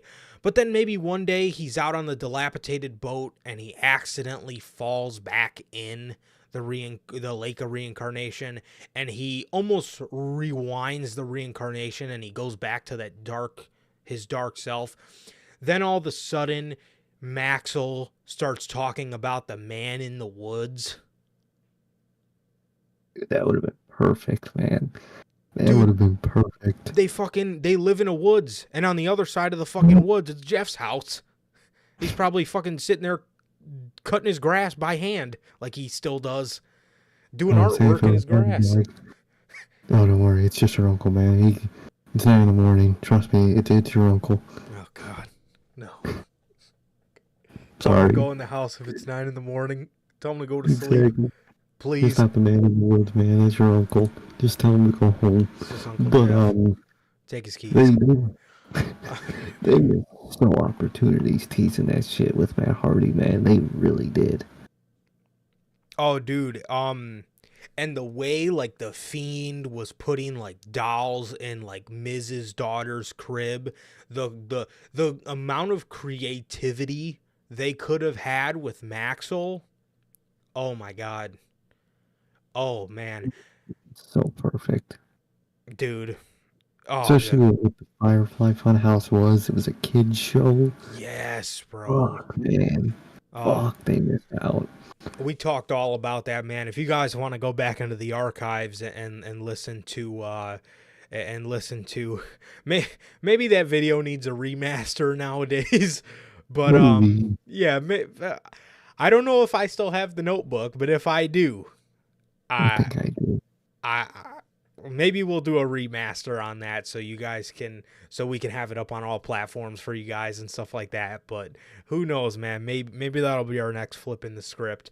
I don't know if our audio was that good then, so it might be a rough watch, but you guys could go watch it. But who knows, man? You guys might have just gave us a good idea of a simple remaster, at least for that video, because that was easily the best fantasy booking we've done. That one dug deep creatively. Dude, I had so many fucking pages and ideas and all storyline, man. It was awesome, man. Yeah, I wouldn't know about watching that one back, guys. I mean, we were fucking stopping in the middle of it to fucking kill people back on Call of Duty. It was a fucking mess. But the things we creatively made were really great, man. It really was so many cool ideas that they could have done with, Matt's kids and Matt, and they did it, man. But the Firefly Funhouse, man, I remember the first time watching that segment, that collective idea of that first segment was, what the fuck? They made this man fucking Mr. Rogers, man. Little did we know what it would become, man. I'll never forget it. Man. Seeing Bray Wyatt act like that with, the sides of his head were shaved, he had blonde hair now, and I just remember saying, what the fuck did they fucking do to Bray Wyatt? Oh man, my mind was blown at the time, man. It ended up being amazing. Yeah. Literally by like the next episode. But like, dude, that first one was just a shock to the system, man. Fuck. I'll never forget it. This is the Firefly Funhouse, and I was sitting there like, what in the fucking world is this? I remember people hated it. And then the second episode came along, and chainsaws, and this got a whole lot. This took a twist quick, and I was like, oh, okay. I was like, all right, okay, now we might be cooking with some sauce here. And we were. There was an episode in London where he debuted his secret, Twinkle Twinkle Little Star. I'll never forget. Oh yeah. Bro, how I wonder what you are. And it was the fucking Fiend. And I'll never forget, he looked in the camera, he looked right down the lens, and you seen his face for the first time, the man in the woods, and he just gave the yowie wowie. Bro, I just remember being fucking mind blown, and like, holy shit, this guy did it again. He created something special again. And throughout the summer, he was going around attacking legends. He debuted attacking Finn Balor. This would all culminate to my favorite SummerSlam moment of all time. I'll never forget watching it. I'll never forget it. But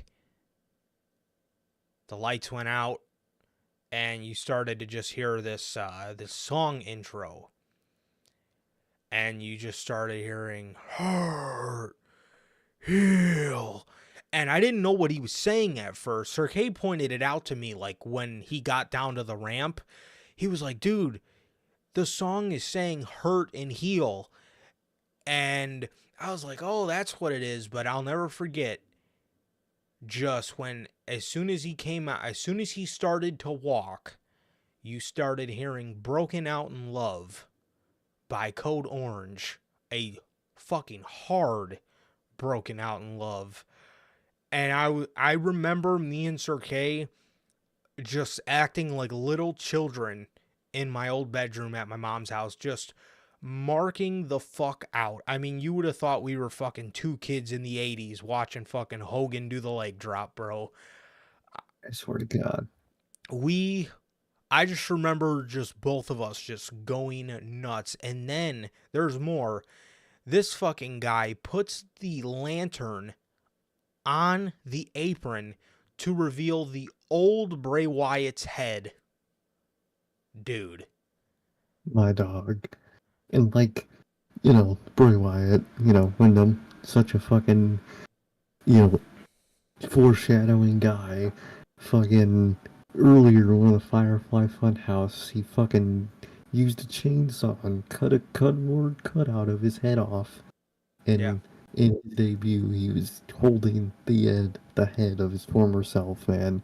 And dude, the original introduction to the Fiend was just fucking awesome, man. I mean, he was this fucking horror villain come to life, man, and it was just fucking perfect, man. I mean, it was awesome, man. Just the way he looked, the way he talked, the cool little catchphrases. It really was fucking awesome, man. And another thing I remember from that time is they would always put, the little Fiend pop-up ads where they would advertise the show by just showing, the classic Bray Wyatt editing of just close-up shots of the Fiend. And I would just see on Instagram and fucking Twitter of just random people who aren't wrestling fans react to it like, man, what the fuck was that? That shit was horrifying. Man, the debut of the Fiend was such a time, man. It was so fucking awesome, man. And that SummerSlam, easily favorite SummerSlam moment ever. That shit ruled, man. The song, the entrance, the fucking hood he wore over his head. Oh my God. And the couple dreads hanging down. Oh, dude, it was fucking perfect, man. Oh, it was so perfect, man. I loved it, man. Like 80s fucking horror villain brought to life, man, and it was fucking gold, man. Dude, not to mention, gotta give props for Finn Balor for wearing all white. It really added to the aesthetic. Dude, just what an amazing debut. Easily my favorite SummerSlam moment of all time. I'll never forget just being like a kid in a candy store watching this guy come down the aisle. He would beat Finn Balor. Vince and his creative team would rush him into the world title picture, which could have turned out to be one of the best, like, strike while the iron is hot decisions that they made. Instead, what they did was they had him attack Seth, and it was fucking dope. It was dope. Through this time, he adopted the mandible claw as a finisher with the hurt glove, which was awesome. And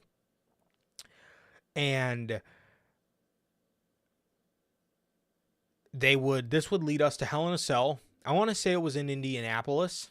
I want to say every fucking body in that arena bought a ticket to see Bray Wyatt win the Universal Championship in Hell in a Cell at WWE. This is WWE's Halloween, right? This is their pay-per-view for Halloween. This is their spooky pay-per-view, right? Hell in a Cell, Halloween. Yeah, we get it. Yeah. WWE then goes on to produce one of the worst Hell in a Cell matches in history, to no fault of their own, Seth nor Bray. Oh, yeah. They ended the fucking match by referee stoppage because Seth was hitting this 80s horror villain who wouldn't stay down in the head with a sledgehammer, but he was covered up with a bunch of shit. And they called the match off, and just for doctors to come in the ring and attend to the Fiend. I'm sorry. I don't remember watching a Halloween movie where paramedics go check on Michael Myers after Jamie Lee Curtis fucking shoots his ass. And I don't remember a Halloween movie where that might have happened, where Michael Myers didn't jump up and just take out everybody in the room. And that's not what happened. They actually attended to him. And Yeah, dude, the worst part was this the start? Was that the start of the fucking red filter? that was the first match. Yeah. Yep. I was gonna say the worst part for me, dog, was the first. It wasn't the only time for some reason, but they started anytime the Fiend wrestled, man. They would just fucking red filter on the whole screen. You know What that the fuck, that was one of the dude? big reasons we didn't go see Wyatt live. Me and you were gonna go get nosebleeds to Survivor Series to see Brian versus Bray, but we Mm-hmm. didn't want to do it because there was gonna be red lighting. If it was natural lighting, I know me and you would have fucking We bought would have been there. nosebleed tickets to just go see. You know, it was a little too expensive at the time, but I know we would have went and bought nosebleed tickets to go and see Bray just Oh, perform. oh, dude, 100%, man. But I don't know why I said a filter above the stream, but no, they would genuinely turn all the lights in the arena red for no reason. For no reason. When I guess to them the Fiend looked weird in normal lighting, but it looked fine. They It literally literally look fine. it, never understood that shit with the Fiend and Like the that was one of the coolest things about like SummerSlam was the natural light. Like you could see all the textures on the mask, and you could see all the colors for what they were, and it was awesome. I loved it. it really was. And them fucking up the Fiend was just so weird, man, because they tried to just only ever use the Fiend. Like they basically locked Bray Wyatt in the front house, and the only time we saw a man in the ring was the Fiend. Um, and that was just a major problem with this booking, with what they did with him. And they tried to like mask him by just not portraying that as Bray Wyatt for some reason.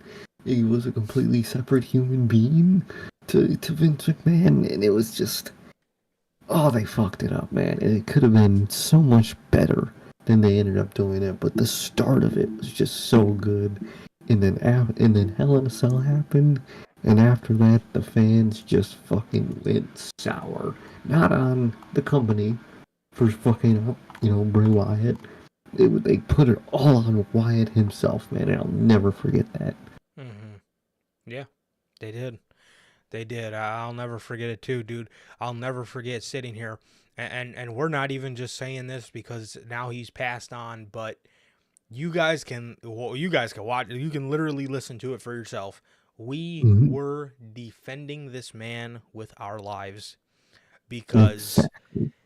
it was never his fault. It was never his. Never. It really. I'm not even just saying that, dude. It was literally always something WWE would do that would fuck the whole situation up and turn people sour on it. Yet people blamed him for it. Exactly, man. Exactly. It was a horrible thing that really started to really snowball after that moment, and I'll never forget that, man. And oh, I wish they didn't fuck up the Fiend too. I, God damn it. I swear, bro. I swear. He would end up going on to win the Universal Championship on Halloween, on real Halloween. I don't know why they didn't do it at their Halloween pay per view. He won it on October 31st. That was the year I dressed up as the Fiend for Halloween. Um, Hey, I dressed up as the Fiend for Halloween, man. I got the gloves, I got the mask. Um, I got it the was gloves, hard. I got the mask, man. I loved him. I love the Fiend, man. I really did.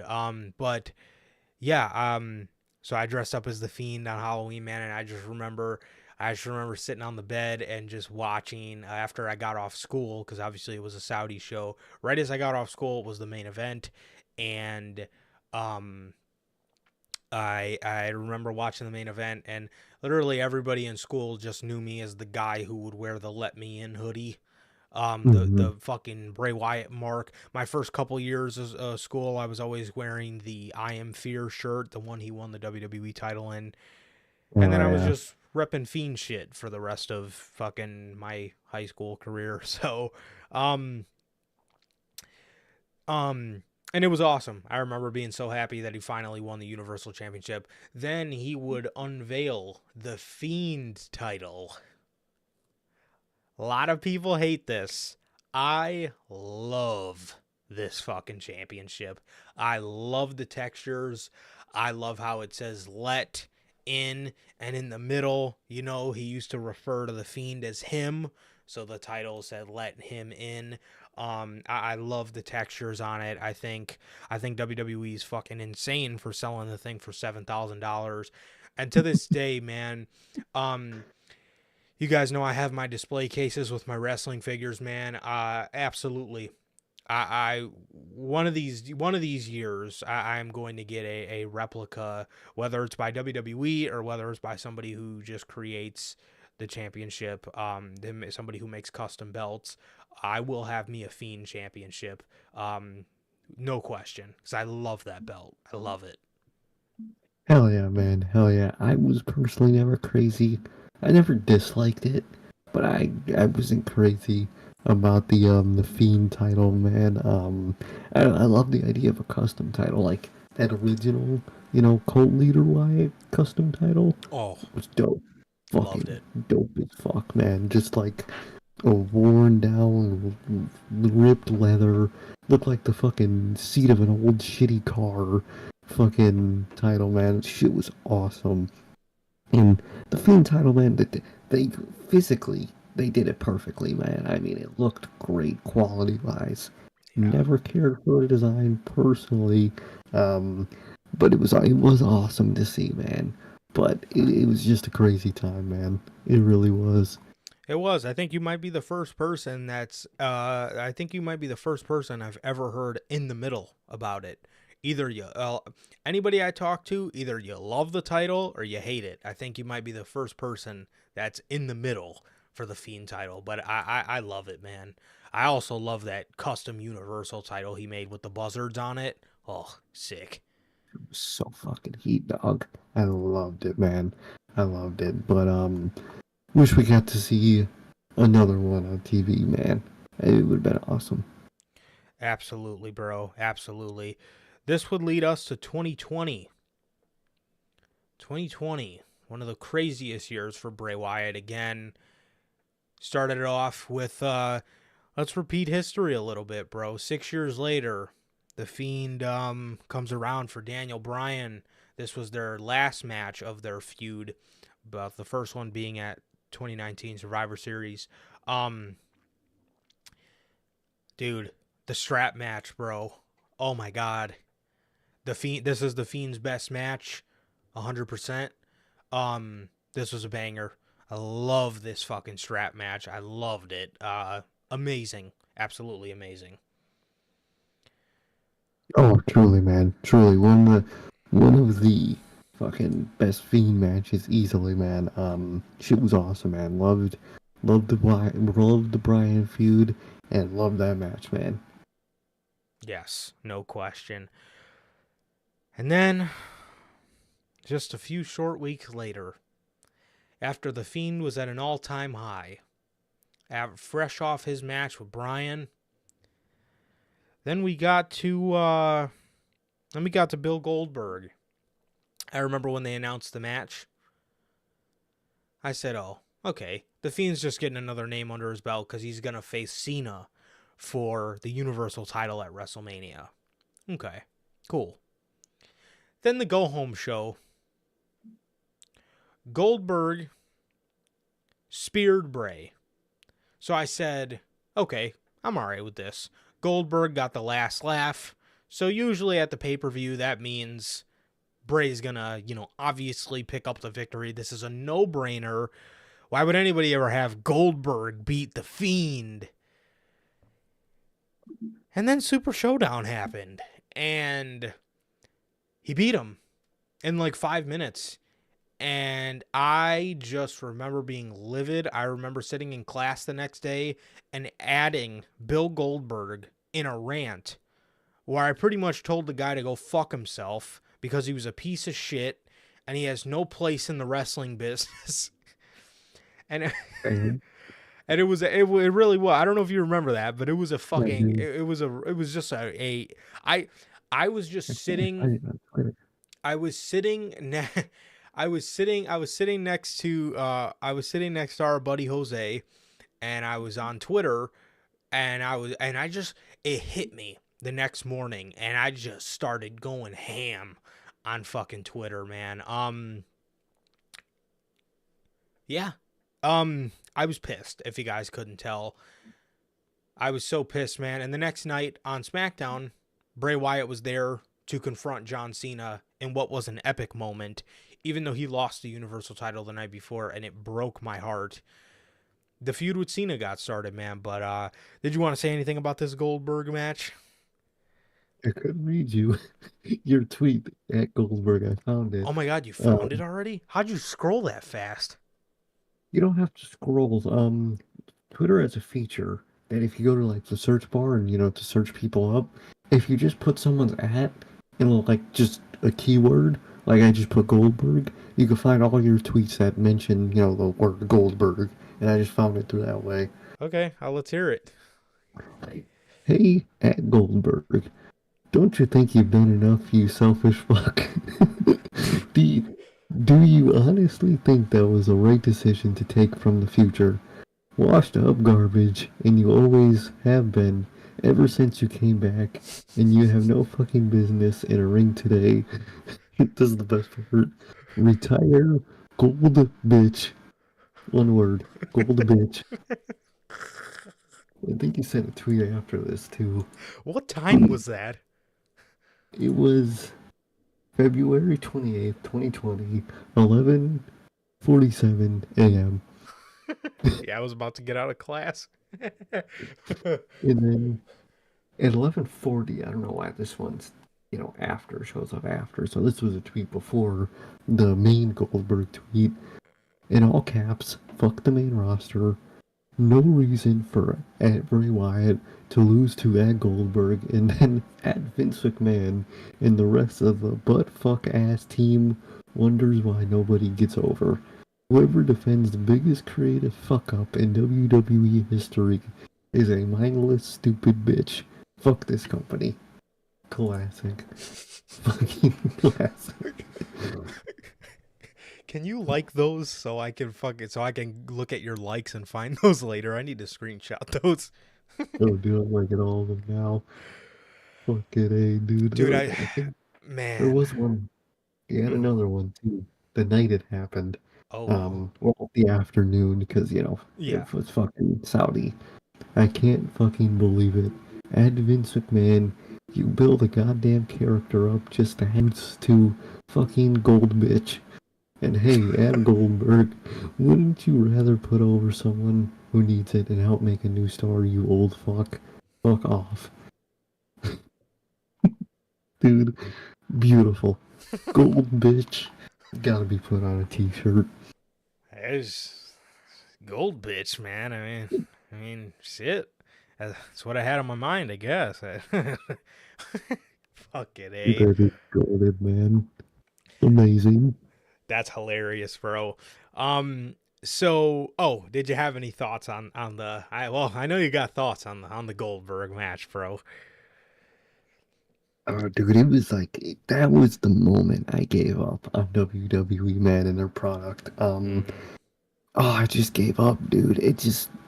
I was mad, but I was way more just defeated and disappointed, man. I'll never forget just looking at my phone and getting that notification just drop in my head, man, and just how do you fucking make that decision, dude?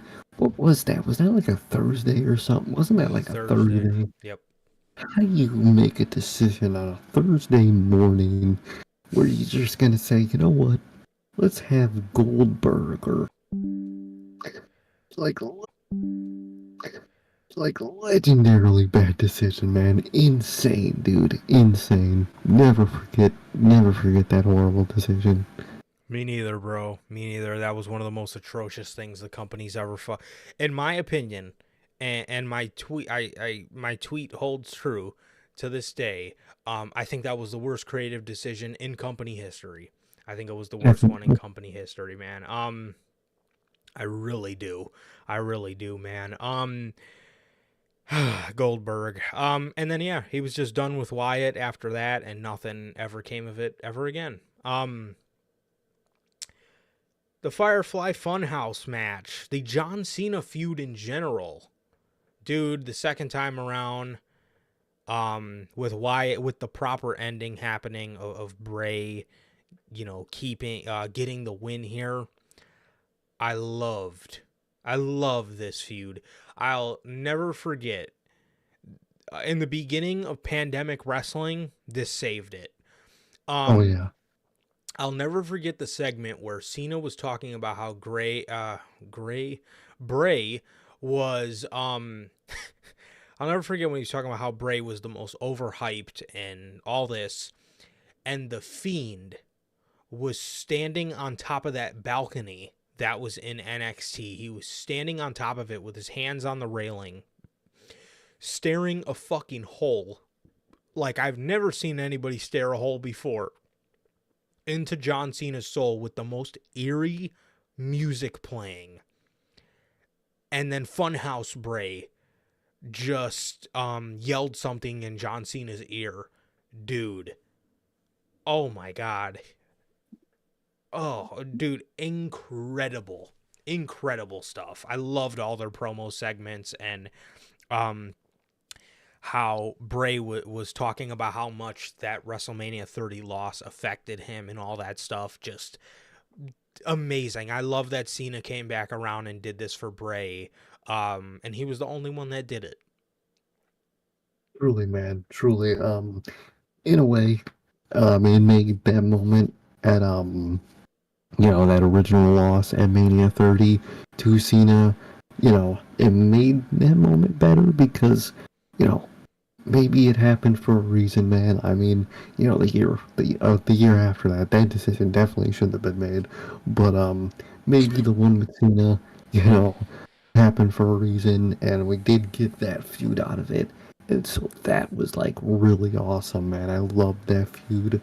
That those moments were so cool that they were able to do, since no crowd, able to do two things at the same time. It was really awesome. And the Firefly Funhouse match was my favorite match on that Mania, man. It was fucking awesome.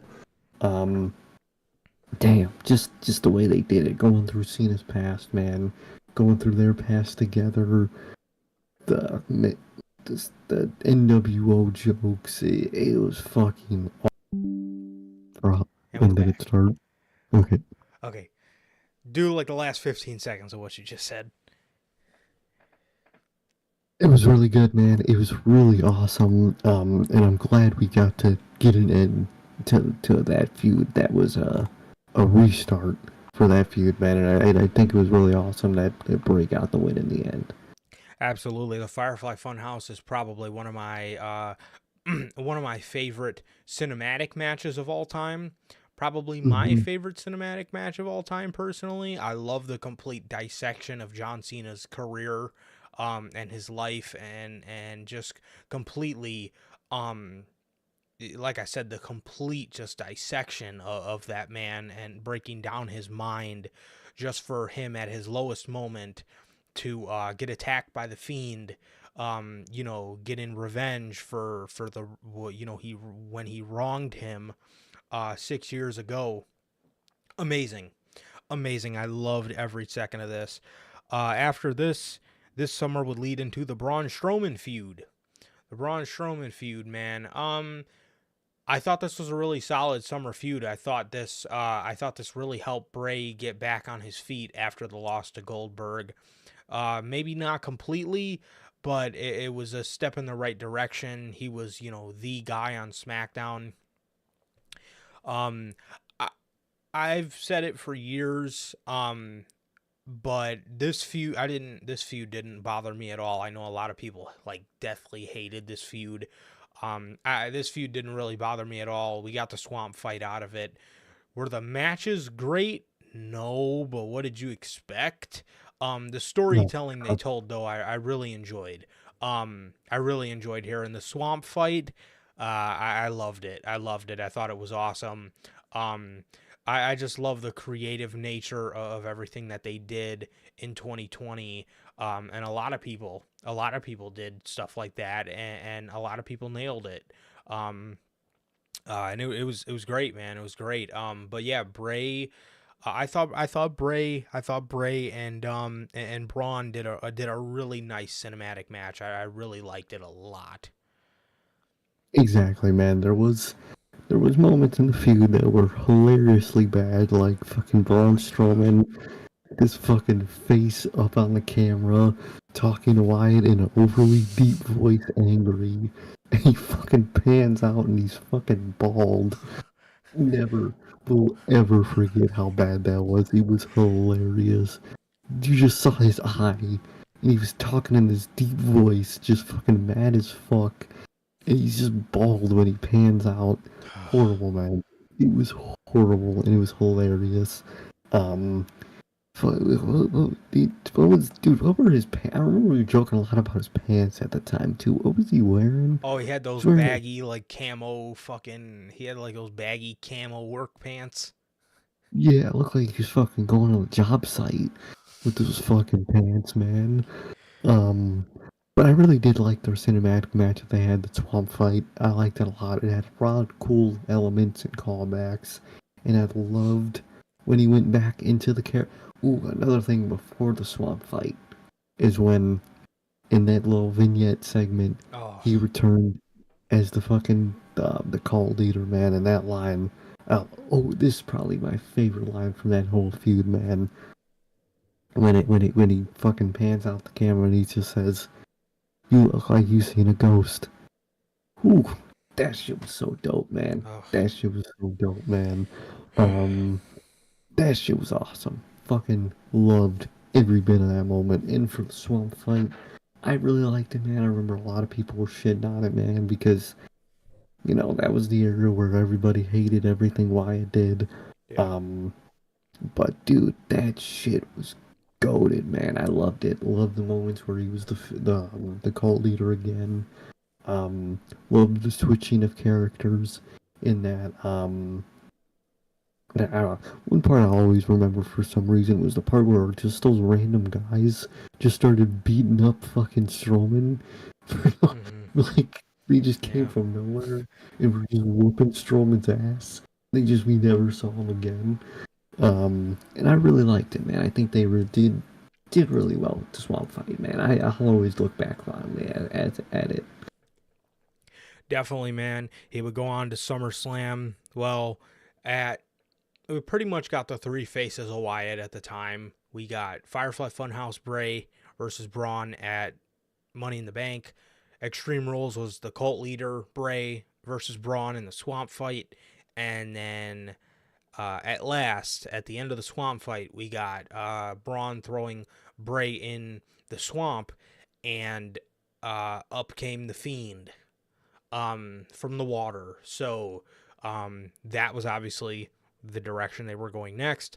Fiend takes the title from Braun at SummerSlam, becomes a two-time Universal Champion, and immediately gets fucking speared into oblivion, and he loses the championship the very next week to a returning Roman Reigns to start what now is the historic reign. Thankfully, Bray didn't get pinned to lose the title. It was Braun that took the pin. But yet again, Bray Wyatt getting screwed over. Sucks, dude. It really fucking And really, sucks. and we never the Bray Wyatt fucking the Bray Wyatt and Tribal Chief feud, man. Never Never got got it. it. Never got it, Damn, bro. man. Yeah. That's insane, dude. Yeah, definitely. Definitely, dude. This what would come out of the Braun Strowman feud, I forgot to mention this, was the Alexa Bliss pairing. He would mandible claw Alexa Bliss one episode of SmackDown. I think like Braun was like attacking her or something in the fucking dark, And Bray came to save her, but he ended up giving her the mandible claw. And then from there on, that was history, man. Then we seen the pairing of Bray Wyatt and Alexa Bliss. That was oh so good. Bray would, shortly after the Universal title loss, get drafted over to Monday Night Raw.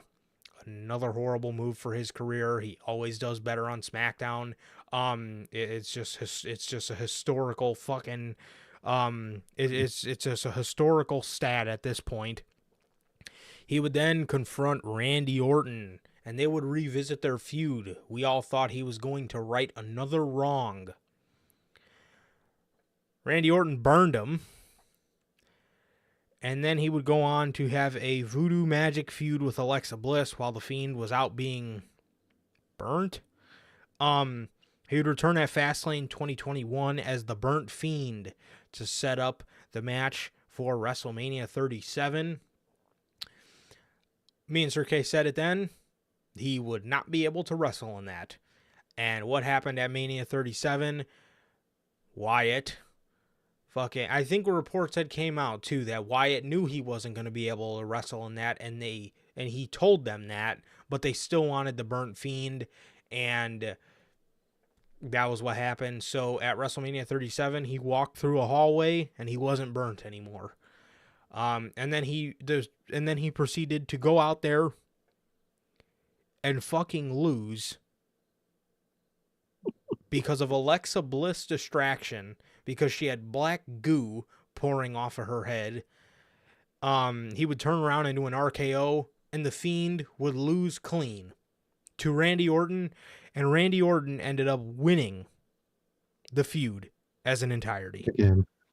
Again. He got the last laugh after burning his house down, burning him alive, messing with his friend Alexa Bliss, screwing up the Wyatt family, all that shit that Randy Orton did. He got away with it. He got off scot-free. Literally won the feud, got away with everything he did to that man. My fucking God. Oh man, that was so bad. And the worst part about the Burnt Fiend too is it really didn't look that bad in normal lighting. But of course, WWE used the fucking red lighting. Oh yeah, it was purple this time. Yep. It was fucking purple. And in the purple lighting, the fucking Burnt Fiend effects literally looked like a walking pile of shit. It looked horrible in that purple lighting, man. Oh, how do they... And they overdid it, I think, with the burntness of the Fiend. They really could have got away with it if it was just like... I'll what they did. Mm-hmm. I'll never forget that episode of fucking Unscripted when you were talking about how cool it looked in natural lighting, and then I'll never forget when you said in the lighting it looks like a glob of shit. Literally looked like a glob of shit in that fucking purple lighting, man. And they easily could have just went light on the burntness, like just have one half, which they had a one half burnt, but it was like that kind of burnt where it like bubbles up. And like I said, in normal lighting it looked fine, but it looked horrible in that purple lighting. But like they easily could have just went like a simple burnt on one side. It was just simple melting of it, and that was it. Like they did in that god awful Halloween movie, where the mask just was like half burnt and it looked awesome. No, they completely bubbled him up with burntness, and then at Mania, he just fucking magically walking through a tunnel became the non-burnt Fiend, the rejuvenated Fiend. And the mask was really cool. It was like a different mask. It was like sharper, and it was like really good. And then he fucking lost in the fucking match. And Randy Orton won again. Dude burnt his house down, destroyed his fucking cult and his family, then destroyed it twice, and then burnt him alive. And then, didn't he go back and burn down again in that second feud? No. I thought he did, man. I really thought he went back and like burned down like the remains of it or something of like the grave site of Abigail. I don't remember what feud it was in, but I do remember he went back there, but he didn't like burn it down again. He just like went back there in a promo video to like get to Bray, I think. Okay, I think he did do something, but I don't think he burned it down. But he did something to Abigail's grave. He burnt his house down where And then he did his Abigail's pose. body. Never forget it. Just in the middle of the Bro, woods, just in the middle of the woods, burning that man's house down where his cold god's body was. He fucking does his stupid little pose. Goated, man. Horrible moment, but goated. And then he burnt him down, and he fucking got away with it. He won the feud. The second feud. I love that segment, dude, when Bray was just losing his shit and Orton was just fucking burned it down. Oh, man. And then he did the pose and Bray was just losing his mind.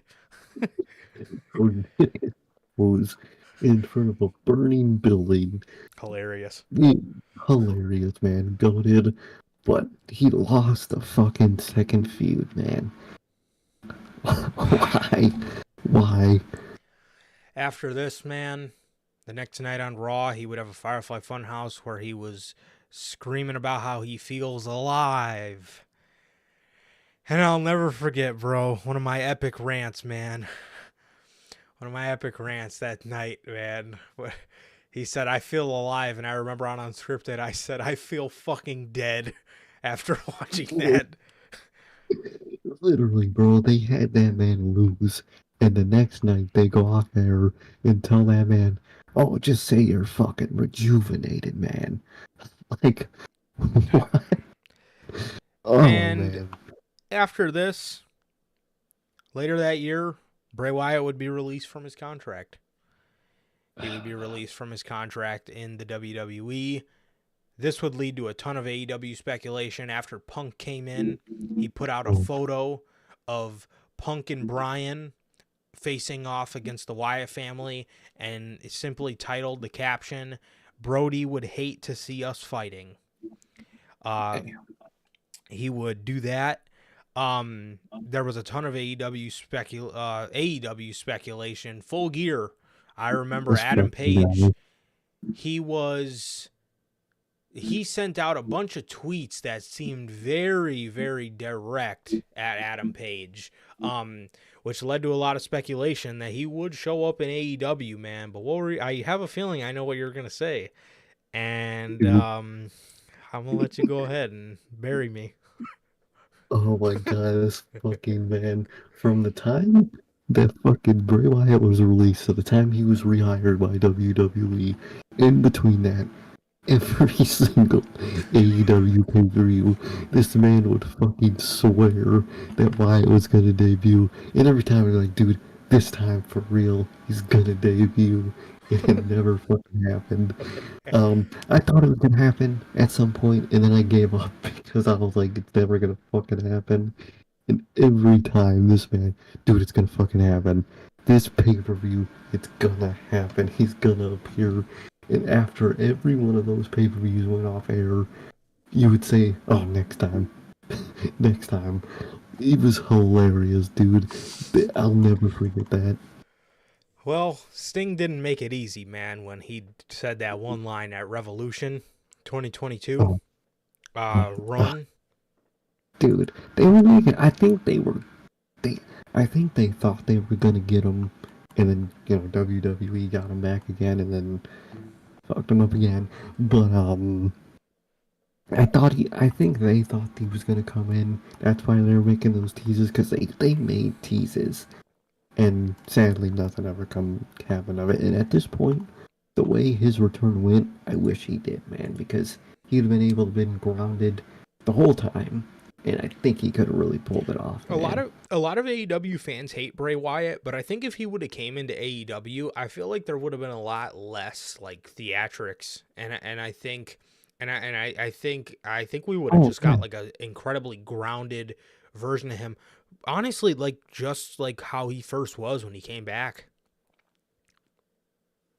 Exactly, but like keeping that groundedness, and I think even when he came back to WWE, and we're about to talk about it, but I really think he wanted to come back as Windham Rotunda, man. He was really branding himself as the cult of Windham, and The Windham Wyndham this and Six. Windham that, and the Windham Six, man. And I really think that's what he wanted to come back to, and he, with Bray Wyatt when he came back, and that was awesome. Bray Wyatt's forever.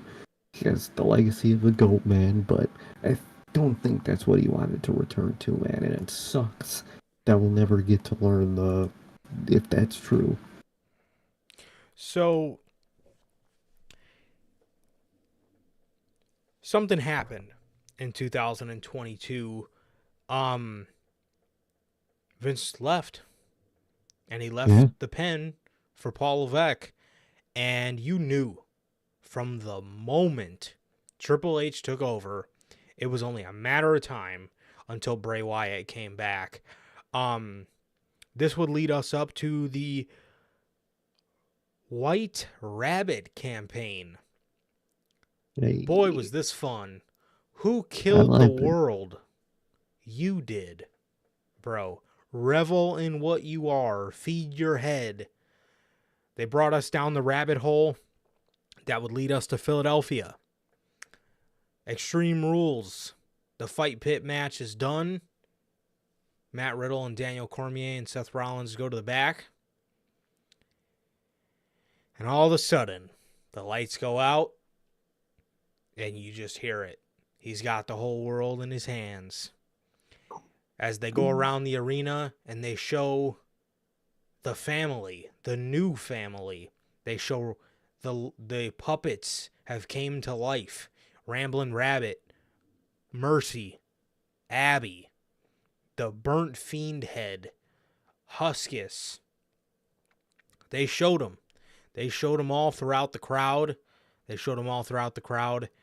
Dude, we get to the Fiend, and the crowd loses their mind. We then go into this. Man, this was one of the most epic returns ever. I think this won my return of the year last year. It was either that or Cody. I just can't remember which one was runner up and which one won the award. But dude, I think.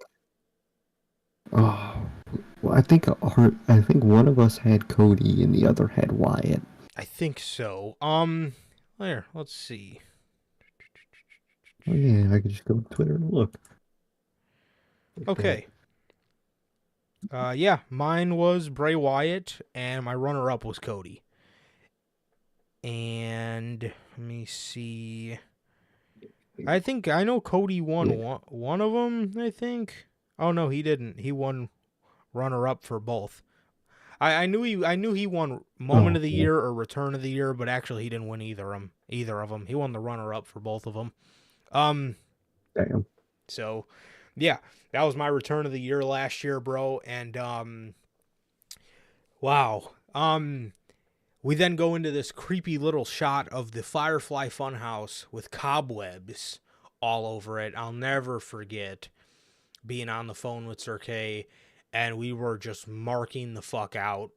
Again, we were marking the fuck out. I called him on FaceTime immediately, and the Firefly Funhouse had cobwebs all over it, and the little Firefly Funhouse jingle was playing, but it was like a dark, like twisted kind of version of it. It was very like, it was like the audio was breaking up and stuff. Then we get to the TV and we see the man we would come to know as Uncle Howdy.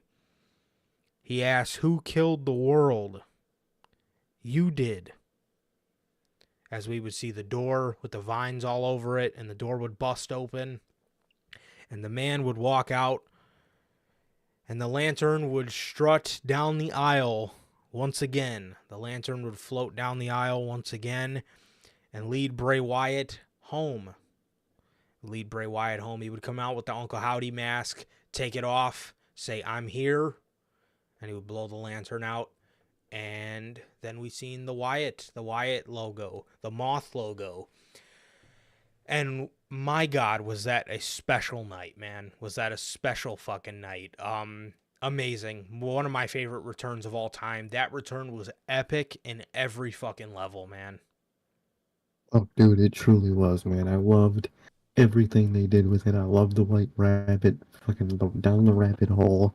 It was awesome, dude. They played it perfectly, and that return was just perfect. Seeing everything from his past come together and just seeing him was just it was perfect, man. It was really awesome.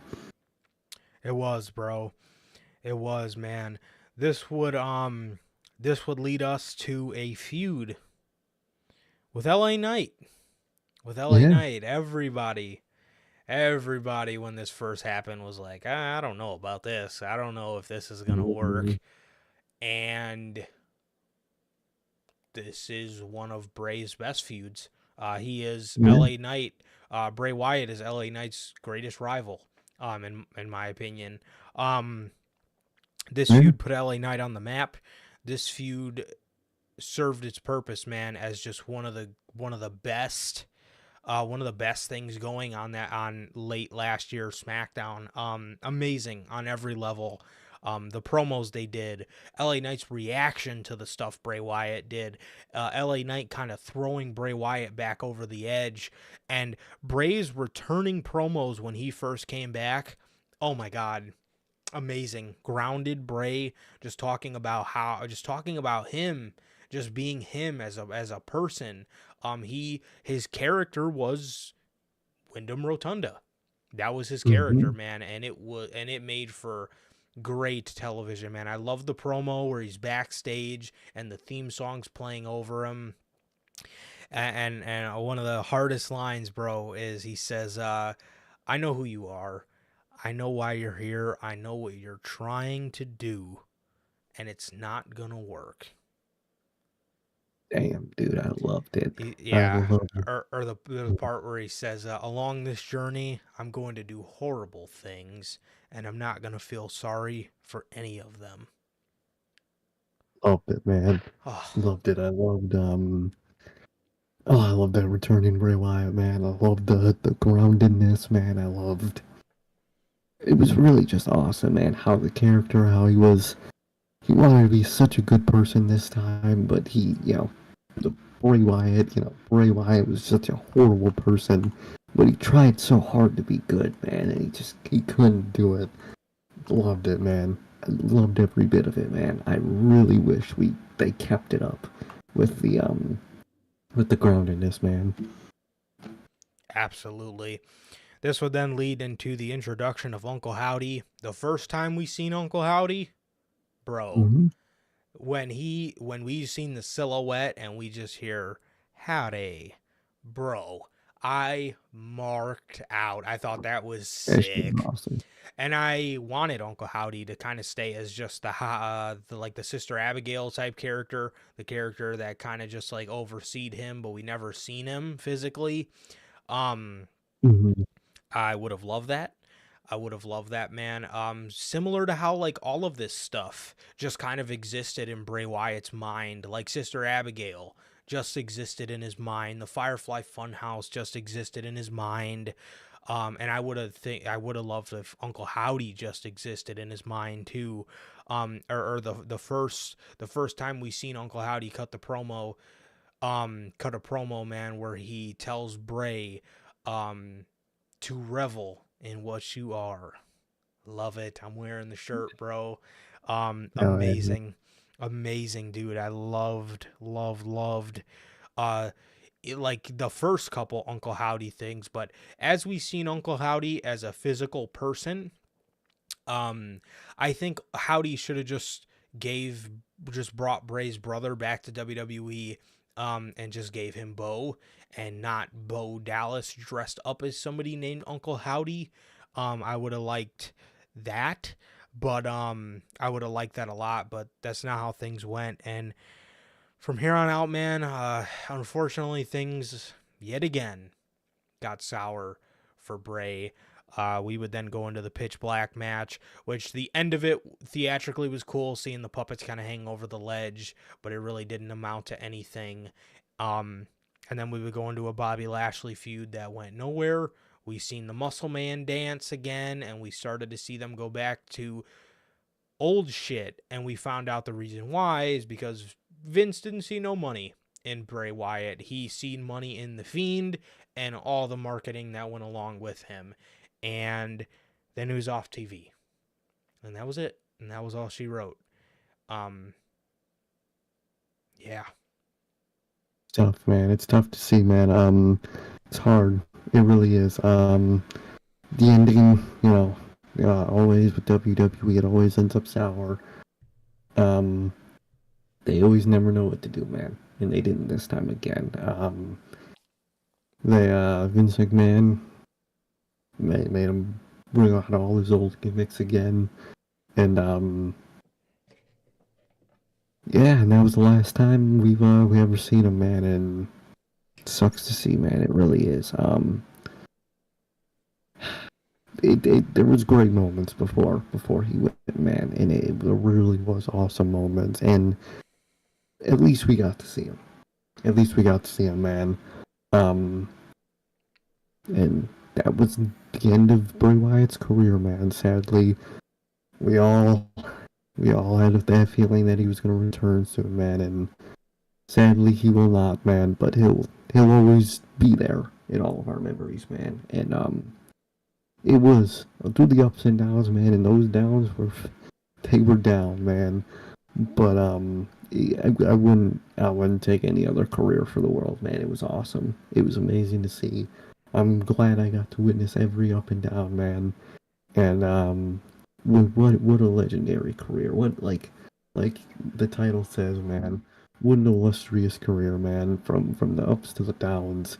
It watched it all the way through, and I might have been mad at a lot of points. Oh man, was I mad? Might have been disappointed at some, but I'll always look back in fondness, man. Always look back in fondness. Absolutely, bro. Absolutely. This was a career that I had the utmost pleasure in getting to see it live while it happened. Just, man, I mean, like I said, man, just getting to see this for what it was, and just being on the journey with him as a fan means the world to me. And this is coming from two people in our community that speak from as closest to the heart as anybody, because you guys know, I keep stressing this, but you guys know we are not just some Bray Wyatt bandwagons wanting to hop on the trend of being huge fans of him. No, that's not how it was. You guys literally remember the giant fiend fat head behind me. I know you guys remember all that stuff, bro. You guys remember all the time we probably sounded like blithering idiots defending him. And I wouldn't have it any other way. This was a career that meant so much to me. The words that he spoke, I keep saying that, the words that he spoke really helped me grow up and find who I am as a person and have more of an understanding of who I am as a person. It really did. It really did, man. You see, we seen this guy more than we see some of our family, bro. We seen this man every Monday or every Tuesday or every Friday or whatever fucking day SmackDown fell on at the time. We seen this guy more than we seen some of our families, bro. And he doesn't know it, but he was there through a lot of tough times for me, and his work gave me an escape. His work gave me an escape, and it's something that I'll truly never forget and I'll truly cherish forever. One day when I have kids, they're never going to understand. They're never going to understand, unfortunately, because they weren't there for it. But boy, are they going to have to watch so many fucking Bray Wyatt promos. It is ridiculous how many Bray Wyatt promos are going to have to watch. Because my kids are going to hate me. Oh yeah. Oh my god. I'm gonna make them fucking watch because it's fucking great. Oh, they're gonna hate. They're gonna hate all of it. Yeah. But I'm gonna make them watch it. It's truly been an honor, bro. It's truly been an honor. And Bray, Windham, we brother, man, we will never stop talking about you. We will never stop talking about you. They say people die twice, man, when they actually go to the afterlife and when people stop talking about them. But as long as I'm alive, bro, you will never die twice to me. I will cherish the years that I spent watching you on television so much. You're one of my favorite performers.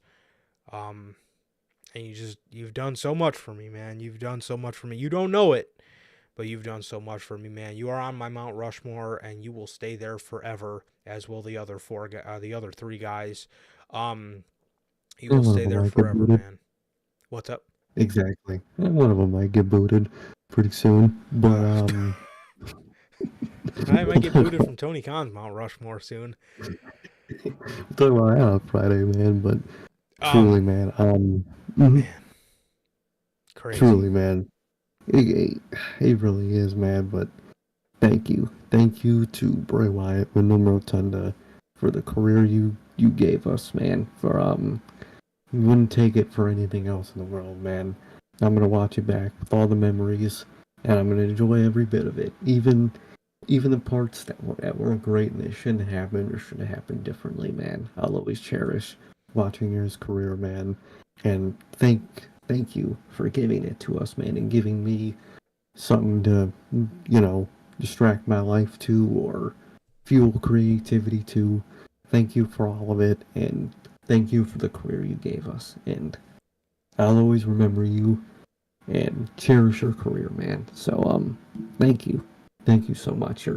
That lantern will always be lit because of us, man, and because of every other fan of his, man, and every piece of media that he's ever in, man. I'll always cherish it, man, and thank you, Wyndham Rotunda, and thank you. Truly, man, truly. Yes, thank you for reigniting a love and a passion for professional wrestling. Um, that I, Thank you for getting me into it. yeah, yes, thank you for getting me back into it. He hooked me, bro. He hooked me, Truly. man.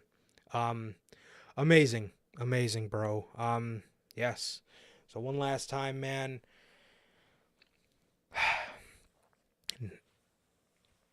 One last time for this episode, because we will never stop, showing love and respect to Windham. But for today, man, Windham, may you rest in peace. And truly, thank you for everything you did for us. Um, we love you, and we'll see you one day. We'll see you down the road. Truly. Um, Thank and with that, ladies and gentlemen, this has been the amazing 3-hour special of the illustrious career of Windham Rotunda, a tribute to one of the greatest of all time, a tribute to the greatest creative mind of all time, a tribute to the greatest character of all time, if you ask me, um, a tribute to going off those people who knew him, a tribute to one of the greatest men of all time as well. Amazing, amazing. Thank you for everything you did, and it's been an honor talking about and a truly illustrious career, for a beautiful career, a beautiful man, a beautiful character, a beautiful creative mind. The list goes on. Wyndham, we will never stop talking about you. We love you, and as for that, ladies and gentlemen, it has been a pleasure. It has been an absolute pleasure for my Johnny Mayhem. And Sir K. And that is going to do it for this edition of the Notorious Heels podcast. A great edition of a Windham Rotunda tribute. Please like, comment, and subscribe. And we will see you guys on Friday with not only the news, but the Payback and All Out 2023 predictions. Peace.